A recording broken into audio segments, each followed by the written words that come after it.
See Circle Calendar 1510. Soon after Sengoku became marshal, he promoted Aokiji as the new admiral. Sengoku is well aware that the current naval headquarters has split into two factions. Hawks headed by Victor. There is also the Dove faction headed by Sengoku. Although Sengoku doesn't consider himself a dove, he can't win over Akainu and others now. Sengoku can only rely on the power of doves now. Otherwise, he, the Marine Marshal, is just a poor commander.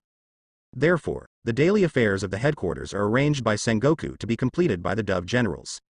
In addition, Sengoku handed over the leadership of the directly subordinate branch to the Dove generals one after another. Hua Xiaoshan served as the commander of the G1 branch, Gumier served as the commander of the G2 branch, and Shi Tai-Reese served as the commander of the G3 branch. The commanders of these direct branches were originally recommended by Victor. Now most of them have been replaced by doves. One emperor and one courtier. Sengoku certainly won't reuse Victor's people. Victor understands that too. Also, Sengoku divides Victor and Akainu in order to sow discord. Sengoku only suppressed Victor's forces, but did not suppress the generals of Akainu's faction. The only one who does not rise or fall is Kizaru. Sengoku is temporarily out of control of Kizaru. After all, one radish is one pit. 3 admirals are full, and there is no place for Kizaru at all. And Kizaru did not seek refuge with Victor, and was not welcomed by Zephyr. So don't worry too much about Kizaru's feelings. Senior, are we really not going to do something? Wright was in a hurry. Sengoku has only been a marshal for a month, and he has already replaced a large number of generals of the Blue Ocean Society. People are panicking now, and no one knows when they will be purged. Every day, there are classmates and juniors who will ask about the situation through Wright. I hope Senior Victor can stand up and lead everyone. Victor said blankly, what do you want to do? Counterattack. Give Sengoku some color. Wright gritted his teeth and said. Wright is now firm. This matter has nothing to do with justice. He is now in the same boat as Victor, so naturally he has to consider Victor. All will prosper, all will suffer, and now the Blue Ocean Club is united. Victor said, how do you want to fight back? Wright froze for a moment. He didn't know what to do, so he came to ask Victor for instructions. Hope Victor can guide them. Victor smoked a cigarette and said, I'm a little tired recently, and I want to take some time off to recuperate. Senior, you are on vacation at this time. Wright is in a hurry. Anyone with a discerning eye knows that Sengoku is targeting Blue Ocean Club. How could they be Sengoku's opponents without Victor leading them? Victor patted Wright, don't panic, remember one thing. Wright listened carefully. Victor said, we have a lot of people. Many people? Wright was lost in thought. Victor saw that Wright hadn't realized it yet, and reminded him, during this period of time, you must strengthen the unity of the Blue Ocean Club, and at the same time do your own work well. When Wright heard this, his eyes lit up. He understands. Don't report to me about daily affairs, Victor said without looking back. Senior means, whatever they do. Wright brought Connor, Rodney and others. They are the core figures of the Blue Ocean Club. Wright said to them, Seniors, let us strengthen the unity of the Blue Ocean Club, and at the same time do our own work well. Strengthen the unity of the Blue Ocean Club and do your own job? Connor scratched his head, unable to react. Rodney's reaction was quick. I see, Lord Victor is wise. Huh. Connor was stunned for a while. He hasn't figured it out yet. Then, Connor looked at Felix and the others again. So that's the case. Since the senior supports us, then we can let go. After hearing Felix's words, Connor was even more confused. Did the senior say that? Connor was completely bewildered. When Connor was confused, Wright said, let them know the strength of our Blue Ocean Club. Rodney nodded. Felix clenched his fists. I've seen them upset for a long time. Wait, can you explain to me what the senior wants us to do? Connor finally couldn't take it anymore. He asked everyone. Wright looked at Connor and explained. Although Sengoku has been purged in the headquarters, he forgot one thing. What's the matter? Connor asked hurriedly. Wright said proudly, our strength is not limited to the headquarters. Rodney also said, Master Victor still has the foresight. Over the years, we have established Blue Ocean Club branches not only in the headquarters, but also in various branches. Felix added, even if Sengoku became the marshal and replaced all the commanders directly under the branch with his people, but they did everything if they had the ability. Connor finally came to his senses. He slapped his forehead. I see, it makes Sengoku's order impossible to execute. Master Victor has told us what to do. Wright said seriously, as long as our Blue Ocean Club is united and continues to expand the scale and influence of our Blue Ocean Club, then Marine will have the final say. Yes, Our Blue Ocean Club has the final say. Rodney sneered. Marineford Township, Marine Military Academy. In the cafeteria, there is a clear distinction between way and way. Students who have joined the Blue Ocean Club gathered for dinner. Students who are not members of the Blue Ocean Club clearly feel a sense of distance. Not only that, but students who think Victor and Lan Hai will be extreme will be deliberately picked on when cooking. The smell of gunpowder on both sides is very strong. Now in the military academy, if you don't join the Blue Ocean Club, you will be attacked. The military academy is just a microcosm. A similar situation occurs in naval headquarters, direct branches, and various divisions and branches. Members of the Blue Ocean Club began to find fault. All kinds of nitpicking and picking questions. The smell of gunpowder is very strong. These are only at the officer level. Did you find out that the food is getting worse and worse recently? Every day is chicken curry. In the past, there were seafood and drinks, and fruits were also abundant after meals. Let's be content with what we have. The new marshal doesn't care about our feelings at all. Is this for people to eat? The chicken is not fresh. And these potatoes and carrots, all spoiled. In the cafeteria of the G1 branch, each of the Marine soldiers was eating their food, and everyone was full of resentment towards the food. In the past, in the name of Victor, Blue Ocean subsidized Marines' meal expenses every month. The money is now stopped. If the newly appointed officers are capable, they will get the money themselves. Of course, the headquarters will also distribute funds to the branches. It's just that Victor has placed a lot of manpower in the finance department. These people have already started to find fault. Therefore, the military expenditures of various branches are not in place. The King of Hades is easy to see, but the imp is hard to deal with. Although Victor did not come forward, Wright and others have already begun to make Sengoku feel uncomfortable. Marine internal strife. Sengoku can't expel all Marines from the Blue Ocean Club. However, even if you want to clean up, you want to transfer posts. In just a few years, where can we find so many people to fill these grassroots positions?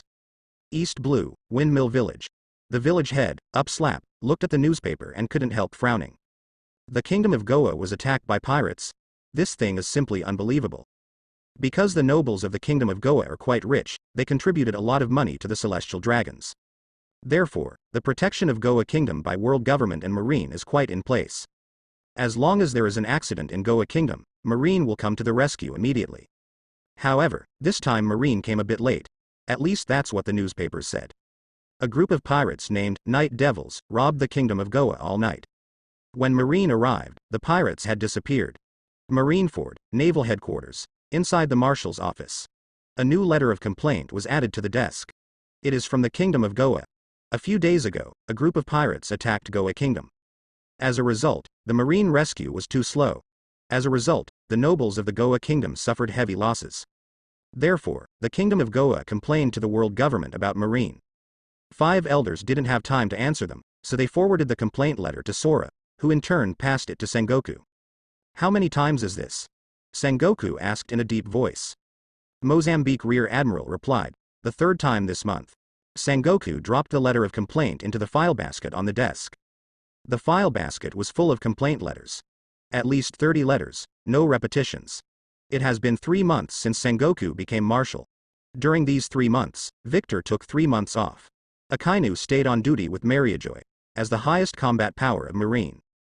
At present, only Aokiji is the only admiral that Sengoku can dispatch.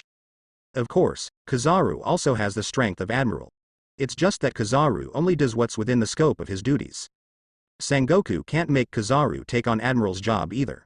Of course, the most important issue is not the highest combat power, but the grassroots. In recent months, there has been a shortage of Marines around the world, including the Grand Line. The member countries of the world government have repeatedly complained to the world government. First hope that Marine can strengthen maritime patrols and maintain the order of the sea. The era of big pirates is coming, and a large number of young people are flooding into the sea in pursuit of wealth. Marines' combat strength is not enough, just like firefighters, exhausted. Today, the order at sea is becoming more and more chaotic. The number of wanted pirates is increasing, but the number of pirates captured recently has not increased, but is still decreasing. Either the pirates have become stronger and more cunning, or the work efficiency of the basic Marine has become lower. Sengoku wants to figure out the situation. However, the feedback from each branch is that they are working diligently and responsibly. However, this is not right. Sengoku to Mozambique. What do you think of recent events? Mozambique replied. Marshall, it is normal that there are more and more pirates. After all, Roger has been dead for so many years. The children at that time have grown up, so the number of pirates is increasing. Okay. Sengoku waved his hand to stop Mozambique from talking. You go out first. Sengoku said. Yes. Mozambique turned and left. Sengoku watched Mozambique's back, then picked up the phone bug, and he was going to send his secret force to investigate. His intuition told him that there must be something strange about this matter. Daughter Island is located in the calm belt next to the Grand Line. Because there are huge sea kings in the calm belt, ordinary ships cannot enter the waters near Daughter Island. At this time, a giant eagle landed in the palace of Daughter Island. There is a man standing on the back of the giant eagle. Felix, you can just wait here for me, Robin said to the giant eagle. The giant eagle nodded. Then the eagle took the form of Felix. At this time, the surrounding guards were expressionless. They were already familiar with Robin and Felix. Marigold said to Robin, my sister is inside. Yeah. Robin walked into the palace. In the palace, Hancock was lazily lying on the bed, holding a photo of Victor in a daze. Cough cough cough. Seeing Robin coming, Sandersonia hurriedly coughed to remind her. Hancock hid the photo and resumed his aloof appearance. What's the matter? Hancock asked impatiently. Robin said. Master Victor wants you to kill a few people. It's Lord Victor's order. Hancock perked up immediately. Robin took out the file bag and said, their information is here, please clean it up, and don't leave any trouble for Mr. Victor. I know what to do. Hancock let Sandersonia take the paper bag. This is a gift from Lord Victor to you. At this time, Robin took out a bottle of perfume. Hancock had stood up and was running to Robin. Robin said, Master Victor said that this perfume fits your temperament very well. Master Victor is so busy, he even chooses perfume for my concubine. Hancock's cheeks were like peach blossoms, and he held the perfume in both hands and pressed it to his chest. Robin shook his head, ignored the nympho Hancock, turned around and left. Felix drove Robin away from Daughter's Island, and their next stop was Alabasta. What Robin was doing, Felix had no idea. However, Felix heard one thing. Shaq Lock Doll is in Alabasta and has been having a lot of activity lately. Although Shichibukai's task is to assist Marine and eliminate pirates, but Shaq Lock Dar's work attitude is too positive. There are at least thousands of pirates who died in the hands of Shaq Lock Doll recently, or even tens of thousands. Alabasta has also become a country suitable for business and tourism. Thus, Shaq Lock Dar became the hero of Alabasta. After crossing the vast desert, I finally saw the oasis in the desert. This is Rainland, Alabasta's dream city. It is now the base camp of K. Lock Dar. It is here that Lock Doll built the largest casino in the country, the Rainy Banquet. However, Lock Doll is not the only owner of the casino. Inside the Rain Banquet, Robin met K. Lock Doll in K. Lock Doll's office. What do you want me to do again? Lock Doll asked with a smile. Although Robin has been hiding his identity, K. Lock Doll is not ordinary. Lock Doll was the pinnacle when he debuted. Not only did he successfully switch from pirate to Shichibukai, but he is also the president of Lock's work agency, codenamed R0. Lock Doll knew how to run an organization. Now he is both Alabasta's hero and the greatest villain in Alabasta. Have your men raid these places. Robin took out the map. Red dots are marked on the map. The marked place is where K. Lock Dar will attack. Is that adult still angry? Lock Doll asked with a smile. It can control Marines all over the world, allowing them to perfectly avoid pirates and travel with pirates at different peaks. Only that man can do it. Robin is very calm. Although Clock Doll guessed that Victor was behind the scenes, it was also expected by Victor. To be precise, Victor deliberately revealed his identity. In the past few months, Victor has made Clock Doll do a lot of shady things. For example, let K. Lock Dar send people to pretend to be pirates and attack many countries. Once or twice is fine. However, many times in a row, they are still in different parts of the world. The selected targets are all member countries of the world government. So many franchise countries have been attacked, and the one under pressure is naturally Marine. And Marshal Marine is the new Sengoku. Before Sengoku took office, there were rumors that Victor and Sengoku competed for the Marshal, leading to conflicts between the two sides. From this inference, Clock Doll believes that Victor is behind the scenes. He has done you many favors, Robin said calmly. Send me to Alabasta? Invest in me and let me open a casino? Lock Doll shook his head and said, this is not what I want, let alone what he bestowed on me. Although everything that K. Lock Doll has now was obtained with the help of Victor. But Clock Doll doesn't think it's all that difficult. In K. Lockheeder's view, with his ability, it just takes some time to get everything he has now. Victor's help just shortened the time. That's all. Robin looked at Lockdale and said, he knows what you want and where it is, just like his letter to you. Robin and Locke can get cooperation and contact. Rely on a letter. Of course, the letter was written by Robin herself, and the content inside was also edited by herself. However, after reading it, Victor agreed with her to do so. Robin mentioned ancient weapon Pluton in his mind. Hopefully he can deliver on his promise. Lockdale chuckled. Robin turned away and left Clockdale's office. A warship departs from Marine's secret base. According to the original route, they will pass through the comm belt and arrive at East Blue. The Marines on the warship are all secret troops trained by Sengoku when he served as Admiral. This army is Sword. The current commander of the unit is called Renault. Renault is 36 years old this year, Zephyr's 5th student, Grandmaster 6 style and hockey, and also Zone Demon Fruit Power. In the army commanded by Renault, everyone is the best of the best. They left their original unit 5 years ago and have since disappeared. Although they are mysterious and their information is only mastered by Sengoku, Victor still monitored their location through monitoring. Lu Chi found the base of Renault and others and started surveillance. I don't know what the Marshal wants to do, but he sent us to East Blue to investigate. Does this still need to be investigated? Just wipe out all the pirates in East Blue? I think so too. Isn't the purpose of our establishment to deal with the monsters of New World? At this time, the members of the Sword team in the cabin were very dissatisfied. They have a feeling that they are overqualified and overkill. Renault was silent. Boss, say something. At this moment, a young man with long blonde hair asked. The youth is called Yas. She is a student of Zephyr's 6th class and served in the G9 branch.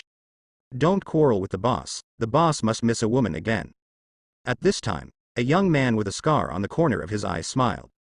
This young man with a scar on the corner of his eye is called Muller, and he is in the same class as Yas. Amidst their rants, Renault put away the adult magazines. Renault is a very righteous marine. There is only one shortcoming, that is, it is particularly lustful. The kind where you can't walk when you see a beautiful woman. Renault's salary is basically spent on pursuing female stars. For example, Shin Duoli's stage play. Renault would buy the frontmost seat just to be closer to the beauties. Boom. Suddenly, the warship seemed to hit something. The warship tilted. What happened? Renault and others quickly left the cabin. After they left the cabin, they spotted the attackers. The attacker was a giant swimming snake. Snake is a fierce and huge poisonous sea snake. Generally sea kings dare not approach it. The swimming snake in front of me is more than 200 meters long. Don't our ships have seastone inlays? Yas asked suspiciously. Seastone is equivalent to the crystallization of the sea, and its composition is similar to that of the sea. It can be said to be the solid state of the sea. Therefore, Dr. Vegapunk set the seastone on the bottom of the marine battleship, making sea kings feel that the marine battleship is the sea. In this way, the marine battleship can pass safely, even docking at the comm belt on the Grand Line. Maybe it just happened to be seen by it, Muller said. Seastone is not perfectly safe through the comm belt. Because once the Sea Kings see the ship moving, they will attack. Just when Renault and others were thinking about how to deal with the snake, a graceful figure stepped on moonwalk and landed on the deck of the warship. The woman in front of me is wearing a mask. However, Renault can judge that a woman is a beauty from her figure and hairstyle. Who are you? What do you want to do? Muller asked, pointing at the woman. Renault and others stared at the woman. At this moment, the woman raised her hand, and her white, slender hand gently pressed on the mask. Do you want to know the identity of my concubine? The woman's voice was beautiful, and it instantly touched the heartstrings of Renault and others. Just then, the woman slowly pushed the mask up. It seems that she wants to take off her mask in front of Renault and others to reveal her true identity. And when the woman took off the mask and revealed her face, Renault and the others stood still in place. It's the Empress. Renault and others all reacted. No wonder the swimming snake looked so familiar. It's just that the Empress didn't stay on Daughter's Island, so why did she suddenly come to their boat? This is definitely not a chance encounter. This is strongly believed by Renault et al. My concubine came here, and I have a small request. Hancock said charmingly. My Lord Empress, please tell me, even if it is 100, we will promise you. At this time, the Marine soldiers on board shouted. Just when Yas was about to turn around and stare at the Marines, Hancock made a love gesture with his hands. Then, she casts a heart-shaped ray. Anyone who is hit by the ray of love, especially those who were attracted by the Empress' beauty, before will be petrified in an instant. But it has no effect on those who are not tempted by the Empress' beauty. However, including Renault, the sword team was all over. All of them have problems in the army. Today is no exception. Although they are strong, they are extremely poor in discipline. Especially with Hancock, let your guard down. After Hancock has dealt with these people, he is ready to report to Victor. Okay, I know. Robin ended the call. Now Robin is Victor's agent, taking care of all the shady things. Today, the sword squad is dealt with. Sengoku has lost a major force. You know, the purpose of the sword team is to monitor the monsters in New World. Sending them now to deal with East Blue's mysterious pirates should have been overkill. As a result, the voice was lost on the comm belt. This is certainly no small blow to Sengoku, in the study. Robin said to Victor, Lord Victor, man and ship are sunk in comm belt. Victor's face was expressionless, and he just gave a faint, hum. If there's nothing else, I'll go out first. Just as Robin was about to leave, Victor said again, wait. Robin stopped and turned to look at Victor. Victor said, tell Tetsolo to expand his business to New World. Yes. Robin nodded, then turned to leave. Marineford, Naval Headquarters. Sengoku's face darkened. Because the sword team was wiped out. What the hell happened? Sengoku doesn't figure it out right now. Renault and others are trustworthy subordinates. Especially Renault, although he is a bit lecherous, but he is serious in his work and his own strength is not weak. Even if he encounters a strong enemy, he still has the opportunity to deliver the news. But, nothing. Tuk tuk. Come in. After hearing the knock on the door, Sengoku said casually. Report.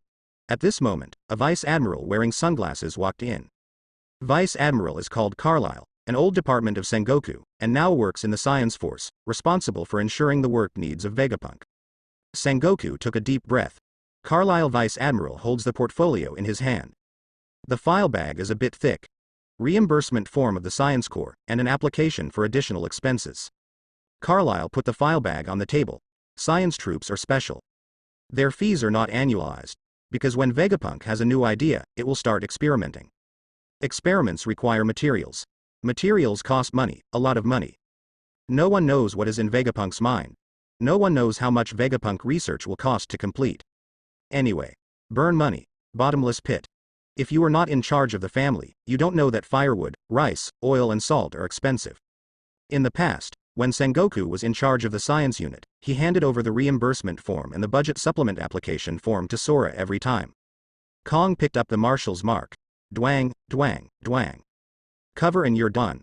However, the mark is a bit heavy now. Sengoku looked at the expense report and the budget supplement, his pupils constricted. 5 tons of special PFS steel, 50 million Baileys per ton. 12 sticks of extra-grade high-concentration protein extracts, each with 20 million Baileys. Kamat sea snake venom 12L, 1L 15 meters Baileys. Diaresis. The following list is so long that Sengoku really can't read it. The final amount was 3.9 billion Pele. Can't he save some money? Sengoku's back molars were about to crumble. He is just the Marine Marshal, not the bastard in the wishing well. All the materials Vegapunk asked for this time were very expensive. Some things are not just expensive, like the Kamat sea snake. This sea snake only lives in deep-sea trenches below 1,000 meters. It is rare and extremely difficult to catch. Carlyle Vice Admiral was also embarrassed, saying, Dr. Vegapunk hopes to arrive within a week, otherwise, he will find 5 elders. I see. Sengoku signed first, then picked up the marshal's seal. Dwang. Stamped the seal heavily. Then I'll go back first. Carlyle Vice Admiral turned to leave. After Carlyle left, Sengoku felt an indescribable sense of fatigue. Although Marine has the power in his hands, it's not easy for him. Cases of pirate attacks in various places have not yet been solved. There is also the question of the military expenditure of the headquarters. It's all a headache for Sengoku. As Carlyle left the marshal's office, Kizaru saw Carlyle. He watched Carlyle's back, and after a few seconds, he knocked on the door and entered Sengoku's office. Marshal. Kizaru came to Sengoku. There's something you need to do. Sengoku said to Kizaru. Kizaru nodded slightly. Sengoku handed a file bag to Kizaru. During this period, pirates have frequently attacked the port cities of the franchise countries, even the capitals, and our Marine has also received complaints many times. Kizaru looked at the file bag and said, I'll investigate. Sengoku sighed, the only person I can trust now is you. This is very provocative. If the Dove General heard it, he would be very moved. But who is Kizaru? Old fritters. Kizaru sees the situation in the headquarters clearly. Since Sengoku became the marshal, the Hawks headed by Victor no longer cooperated. Now the Hawks are just doing their jobs. Sengoku didn't ask for them either. On the contrary, Sengoku also carried out a big change in important positions, and arranged for Dove generals to be in charge. In this way, the contradiction between the two sides will only increase. Today, there are not many people who can use Sengoku, so Kizaru can only be used to fight the fire. Marshal, I will do my best, Kizaru replied. Click. Click. The miniature camera takes pictures continuously. At this time, in Punk Hazard's marine secret laboratory, every photo taken by Lu Chi can shock the world. In the laboratory, brutal human experiments are going on. Over the years, people have been missing. Of course, missing persons cases are not uncommon. Because there are many traffickers, and human trafficking is an open business. At this time, Jabra's voice sounded in Lu Chi's ear. There are guards coming towards you, Jabra said. Lu Chi put away the camera and said, open the door. A door suddenly opened in front of Lu Chi. Bluno used the door fruit to open the door for Lu Chi out of thin air. Lu Chi disappeared into the laboratory. After Lu Chi disappeared, several researchers in white coats came over. Strange, I saw a figure just now, it's your illusion.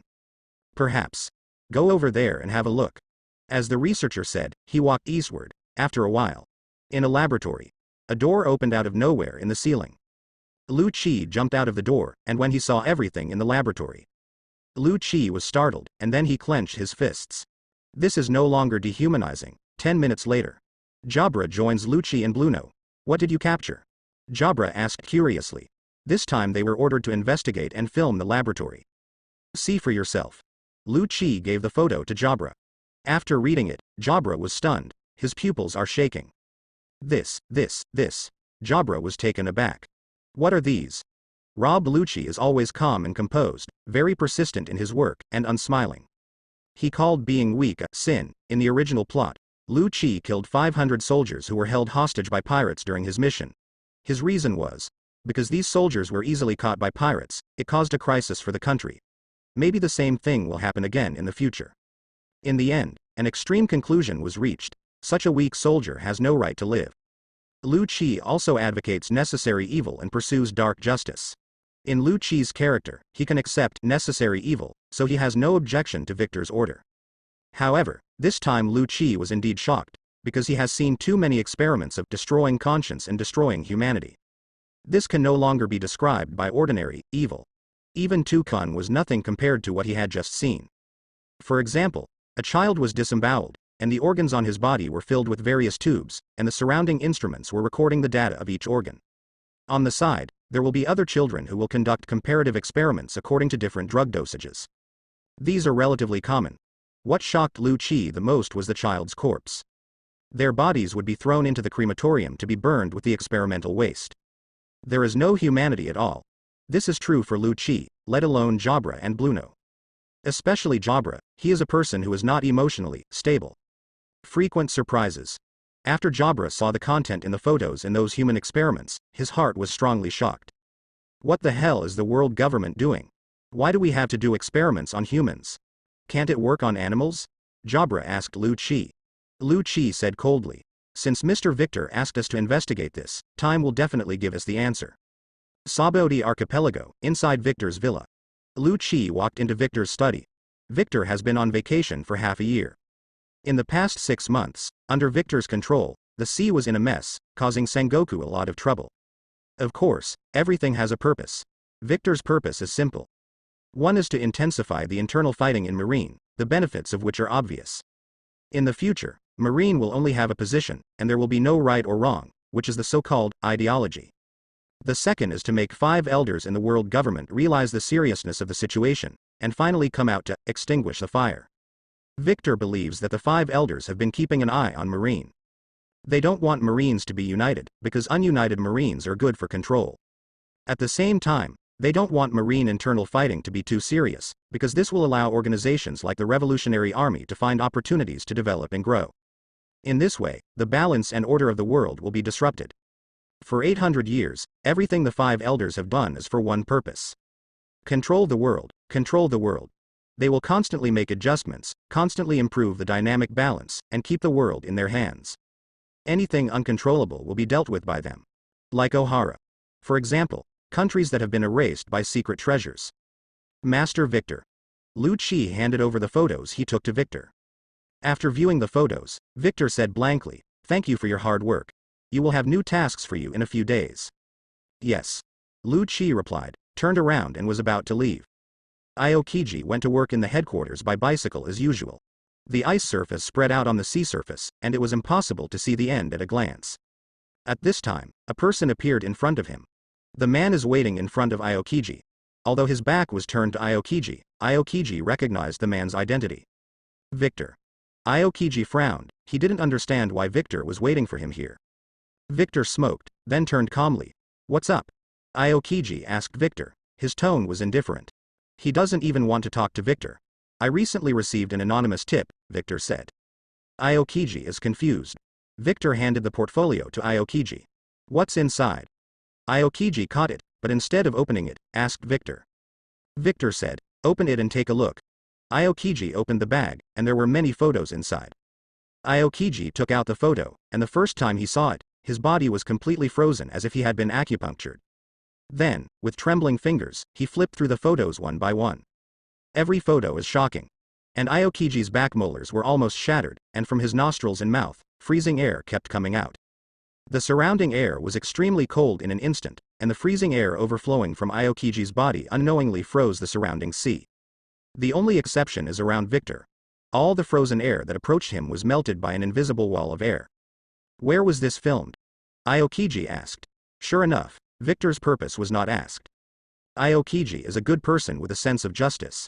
Victor took a deep breath and replied, "Punk Hazard, a secret research base belonging to the Science Force." Aokiji put the photo away, and then rode away. In the original plot, Aokiji finally found Punk Hazard because of the missing persons case. Therefore, the conflict between Aokiji and Akainu is partly due to Aokiji's desire to completely destroy Punk Hazard. In his own way, put an end to Punk Hazard's criminal experiments. However, Aokiji didn't quite succeed. One is that Aokiji is not strong enough. The second is that Aokiji doesn't understand Science Force at all. Everyone misunderstands that the Science Force is dominated by Vegapunk. Actually, Vegapunk is against human experimentation. Vegapunk is more inclined to lineage factors, using lineage factors to cultivate the materials needed for experiments. The world government thinks it is too much trouble. Even if the bloodline factor has approached the realm of gods. Judge and his team cloned and transformed soldiers by using the blood factors of several excellent soldiers to make soldiers become absolutely obedient and outstanding soldiers, and they can cultivate cloned soldiers within 5 years. In the eyes of the world government, they don't want to waste 5 years cultivating materials. Even a year feels slow. Watching Aokiji leave, Victor smiled slightly. Informing Aokiji of the truth about the world government in advance is also part of his plan. Aokiji is also good, and Zephyr is also good. These dovish Marines stay in this department, which is not only an obstacle, but also unable to play their value. It's better to use their personality traits to clear them out in advance.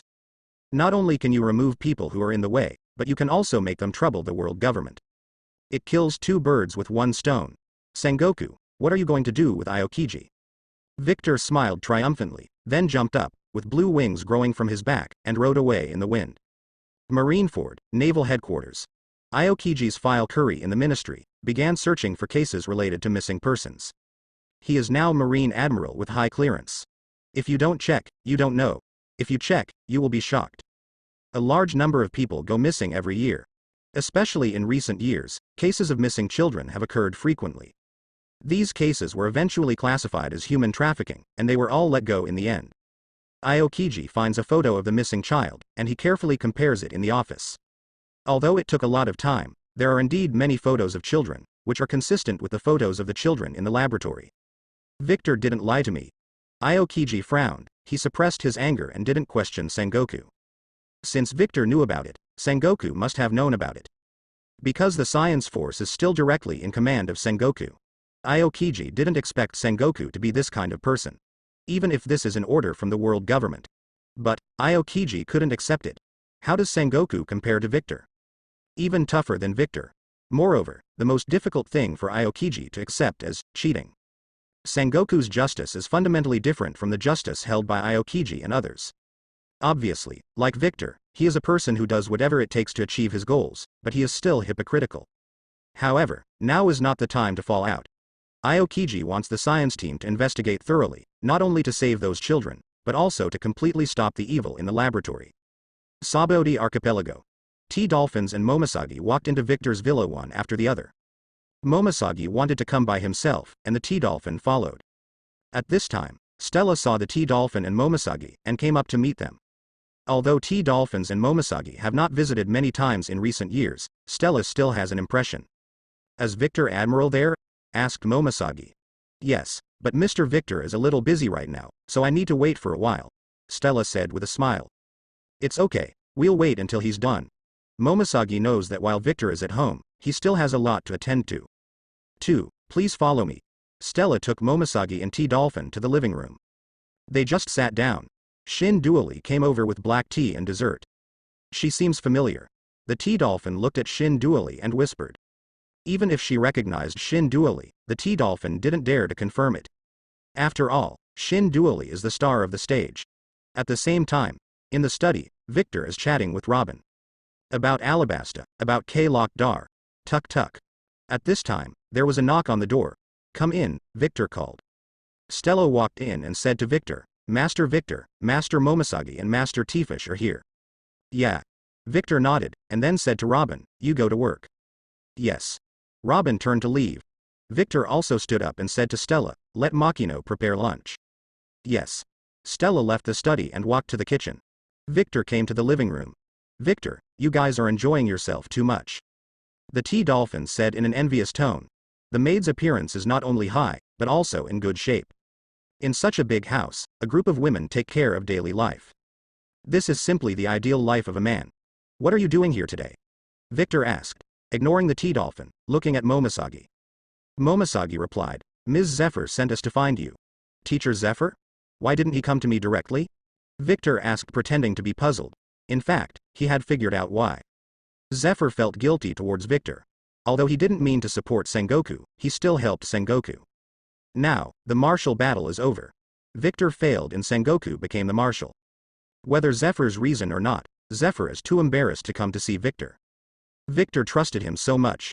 Momosagi and the T-Dolphin looked at each other. Both of them had awkward smiles on their faces. Victor pretended to be thinking, and then asked, is it because of the marshal? Momosagi nodded, yes, Teacher Zephyr feels sorry for you. Ha ha ha. Victor laughed and said disapprovingly, it seems that I have to go to the teacher and ask him not to take this matter to heart. Under the watchful eyes of Momosagi and the T-Dolphin, Victor explained, whether I am a marshal or not, Mr. Zephyr's teaching to me is for the rest of my life. This is an unforgettable kindness in this life. Victor's open-mindedness, as well as Victor's sensational words, made Momosagi and the T-Dolphin feel relieved. Victor chatted with Momosagi and T-Dolphin for a while. Until Makino comes in. Victor said, okay, let's go to the restaurant first, and chat while eating. After seeing off Momosagi and the T-Dolphin, Victor decided to meet Zephyr once. Now that you've provoked Aokiji, let's strike while the iron is hot, and then provoke Zephyr. At best, Aokiji defected and Zephyr defected. So, Victor went to the military academy that afternoon. This time when he went to the military academy, Victor took Sabo and Kuina with him. Take two kids to see the world. Sabo is naturally very excited. Boys are full of curiosity about the outside world. When Victor first arrived at the military academy, he caused a sensation. Victor Admiral is here, Victor Admiral. Whether it's the guards of the military academy, or the instructors and students in the military academy, they all treat Victor's visit with the mentality of chasing stars. Victor smiled and greeted everyone around him. His affinity is full and he doesn't put on any airs. Zephyr heard that Victor was coming, and immediately put down what he was doing. These two children are yours? Zephyr saw the two children behind Victor and thought they were Victor's children. Victor was also very flirtatious, and he was rumored to have affairs with several women. Of course, this is Victor's private life, and Zephyr will not take care of it. Victor replied earnestly. Although they are not related by blood, they are all my children, and they are all children of our marine. Oh. Zephyr nodded, thinking that Sabo and Kuina were orphans, adopted by Victor. Go and wander around the military academy. Victor said to Sabo and Kuina. Yes. Sabo and Kuina nodded and left. At this time, Victor said to Zephyr, Teacher, let's talk while walking. Yeah. Zephyr nodded slightly, and the two of them walked along the trail of the military academy with Victor. About last time, Zephyr was about to apologize. Teacher, please don't mention those things anymore. You are my teacher. Your teaching to me is a kindness that I can never repay in my life. Victor hurriedly interrupted Zephyr. Zephyr smiled wryly upon hearing this, extremely embarrassed. His students are so sensible, but it's all Sengoku's fault for plotting against him in this matter. Fortunately, Victor is not a petty person, otherwise the teacher-student relationship would be ruined. By the way, teacher, I heard something, Victor said suddenly. What is it? Zephyr asked curiously. Victor said, it's about Kuzan. Hearing Victor mention Aokiji, Zephyr frowned slightly, and he asked, what's wrong with Kuzan? Is there a conflict with you? Sengoku managed to set Zephyr up because of Aokiji. Now Victor brings up Aokiji again, what is he going to do? Victor replied, it has nothing to do with me. With that said, Victor glanced at Zephyr. Zephyr motioned for Victor to continue. Victor continued. Teacher, you know me well. I have always united my classmates and took care of my juniors and younger generations. Zephyr nodded. Victor was indeed selfless in this regard. The word-of-mouth reputation in the military academy and marine is nothing to say. Victor went on to say, however, you also understand what Kuzan is like. He is a good person. In this world of intrigues, his character is easy to be used by others. Used by someone? Zephyr murmured. Teacher, it's not only Kuzan, but you too. Victor looked around, then stopped, and said, I believe you know better than me how dirty the hearts of those who play tricks are. Hear Victor say that. Zephyr couldn't help but nodded, and sighed, yeah. Zephyr, Garp and others all rose up step by step from the bottom of the sea. They don't have the shortcut of military academy. They are all step by step, down to earth. However, this process did see a lot of dark sides. Just inside the marine, there's a lot of nasty stuff going on. It's just that everyone doesn't tell the truth, and there are pirates to deal with. Therefore, this matter is not mentioned. Victor continued. Actually, Kuzan's personality is most like yours, he is a good person. Victor seems to be praising Kuzan, but he is actually praising Zephyr. Who doesn't like to hear good words? Sengoku can CPU Zephyr, so can Victor. Zephyr nodded slightly, he thought there was nothing wrong with that. Victor said.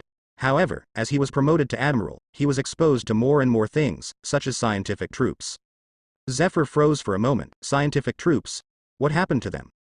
Zephyr's impression of the science team is still good. As far as he knows, the scientific troops are purely technology research and development troops. Also, with Sengoku in command, nothing can go wrong. Seeing that Zephyr didn't understand, Victor opened his mouth and hesitated to speak. Did they do something? Zephyr asked puzzled. Victor shook his head and said, this matter. That's all, I hope it's just me thinking too much. He deliberately sold off. In fact, it secretly put eye drops on Zephyr. When Aokiji really broke up with Marine, then Zephyr will ask Sengoku for an explanation. Although Sengoku is now the marshal, the entire naval headquarters is Zephyr's disciple. If Zephyr goes crazy, can Sengoku take it? Victor, Zephyr said seriously, what the hell happened? Victor sighed and said, Teacher, some things are confidential, and you don't have permission to know them now. Zephyr frowned. Since Victor said that he has no authority to know, it is inconvenient for Zephyr to continue asking. Marine has marine discipline. Zephyr knew he was retired. Zephyr said to Victor, no matter what happens, we must unite. Victor said, Teacher, don't worry, I will take good care of Kuzan. See Circle Calendar 1511. Although Sengoku sent Kizaru to deal with the cases of attacks on allied countries, such incidents did not decrease. Similar incidents are still happening around the world. Every time Marine comes late. By the time Marine arrived, all the pirates who had attacked the city had run away. Although Kizaru is the fastest person in this department, he does not have the ability to teleport. Therefore, Sengoku still does not fundamentally solve the problem. However, Sengoku is not without achievements. At the beginning of the year, Marine successfully arrested the evil dragon and his gang, and using this as a threat, successfully recruited Haishia Jinbei and his gang. Now that Jinbei is Shichibukai, the Sun Pirates are no longer a threat to Marine. Without Jinbei's gang looking for trouble, Sengoku can also free up an army. In addition, the research of the scientific troops has also made new progress.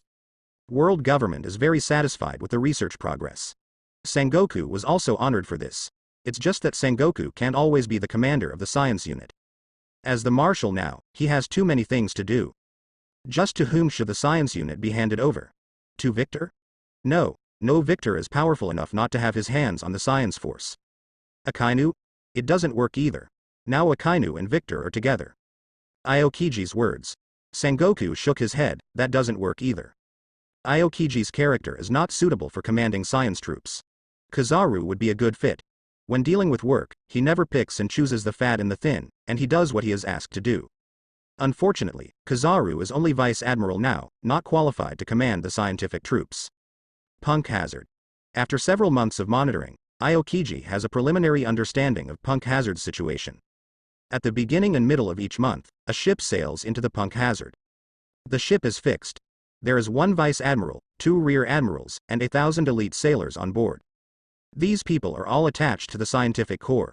It's just that the Marine generals are all too old, and Aokiji doesn't know them at all. In fact, the generals and officers of the science force are all Sengoku's henchmen. Just like in the original plot. When Kizaru leads Punk Hazard, he also uses those around him. Such as Jantawan. At this time, Aokiji found an opportunity, and he boarded the boat secretly. Although Victor gave him a lot of photos, Aokiji wanted to see the lab for himself. With Aokiji's strength, he boarded the warship easily. Be careful, these are very precious materials. After the warship docked, the officers urged the soldiers to unload the materials under the ship. Dr. Guy saw, please be responsible for signing. At this time, a Rear Admiral said to Guy. Initially, Gaisa Current, Vegapunk, Vince Mo K. Judge and other scientists belonged to the illegal scientific research team ads and jointly engaged in weapon research. Later, Vegapunk was taken away by the world government, and Guy joined the world government science class with Vegapunk, and used Punk Hazard as an experimental base to develop various weapons and medicines. Some criminals were even used as guinea pigs for human experiments. I see. Guy glanced casually, didn't even bother to count, so he signed his name on the goods list. As for the material will not be less, Guy doesn't care. He also wished that there would be problems with the research progress of the science class. Those guys look down on him, especially Vegapunk. Don't let him do this, don't let him do that, it's really annoying. Guy Saw thinks his proposal is very good. Carrying out human trials earlier can shorten the time to progress. It's just that Vegapunk is just too stubborn. The goods were not strictly inspected, which allowed Aokiji to enter Punk Hazard's experimental base smoothly. Once inside the base, Aokiji begins to investigate. Soon, Aokiji found the room where the child was held. After the door opened, Aokiji saw the child in front of him. The children's eyes were dull and lifeless, like empty shells without souls. Hey! Hey! Aokiji patted the children's faces lightly with his hand. Their expressions were stiff, as if they were unconscious. Aokiji guessed that the children had been injected with some kind of drug. In fact, in order to keep these children quiet, the staff in the laboratory took the simplest method. Through drug injection, not to mention children, even large beasts become quiet and lose their aggressiveness. Seeing this scene, Aokiji's anger was ignited again.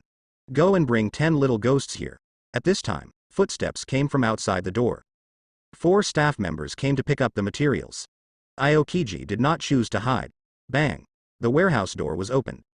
When the 4 staff members entered, a cloud of white freezing air rushed towards them. The 4 of them were instantly frozen into ice sculptures. Aokiji walked out with a blank face. He has to do something. At least, the children here should be saved. If this is not a crime, then what is the crime committed by the pirates?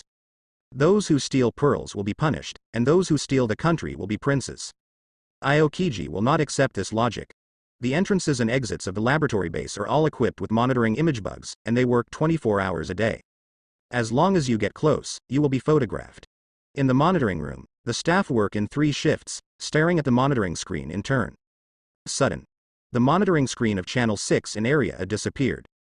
How is this going? The monitors were at a loss. Send someone to check, his colleague said.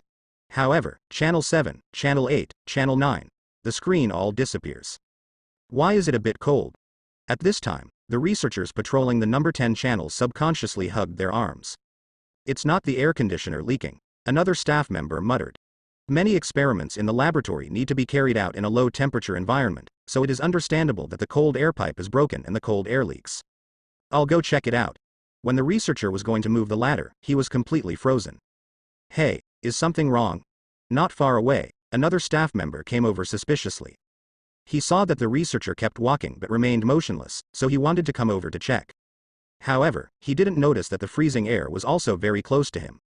The freezing air quickly spread from the soles of his feet to his whole body. The staff member was also frozen.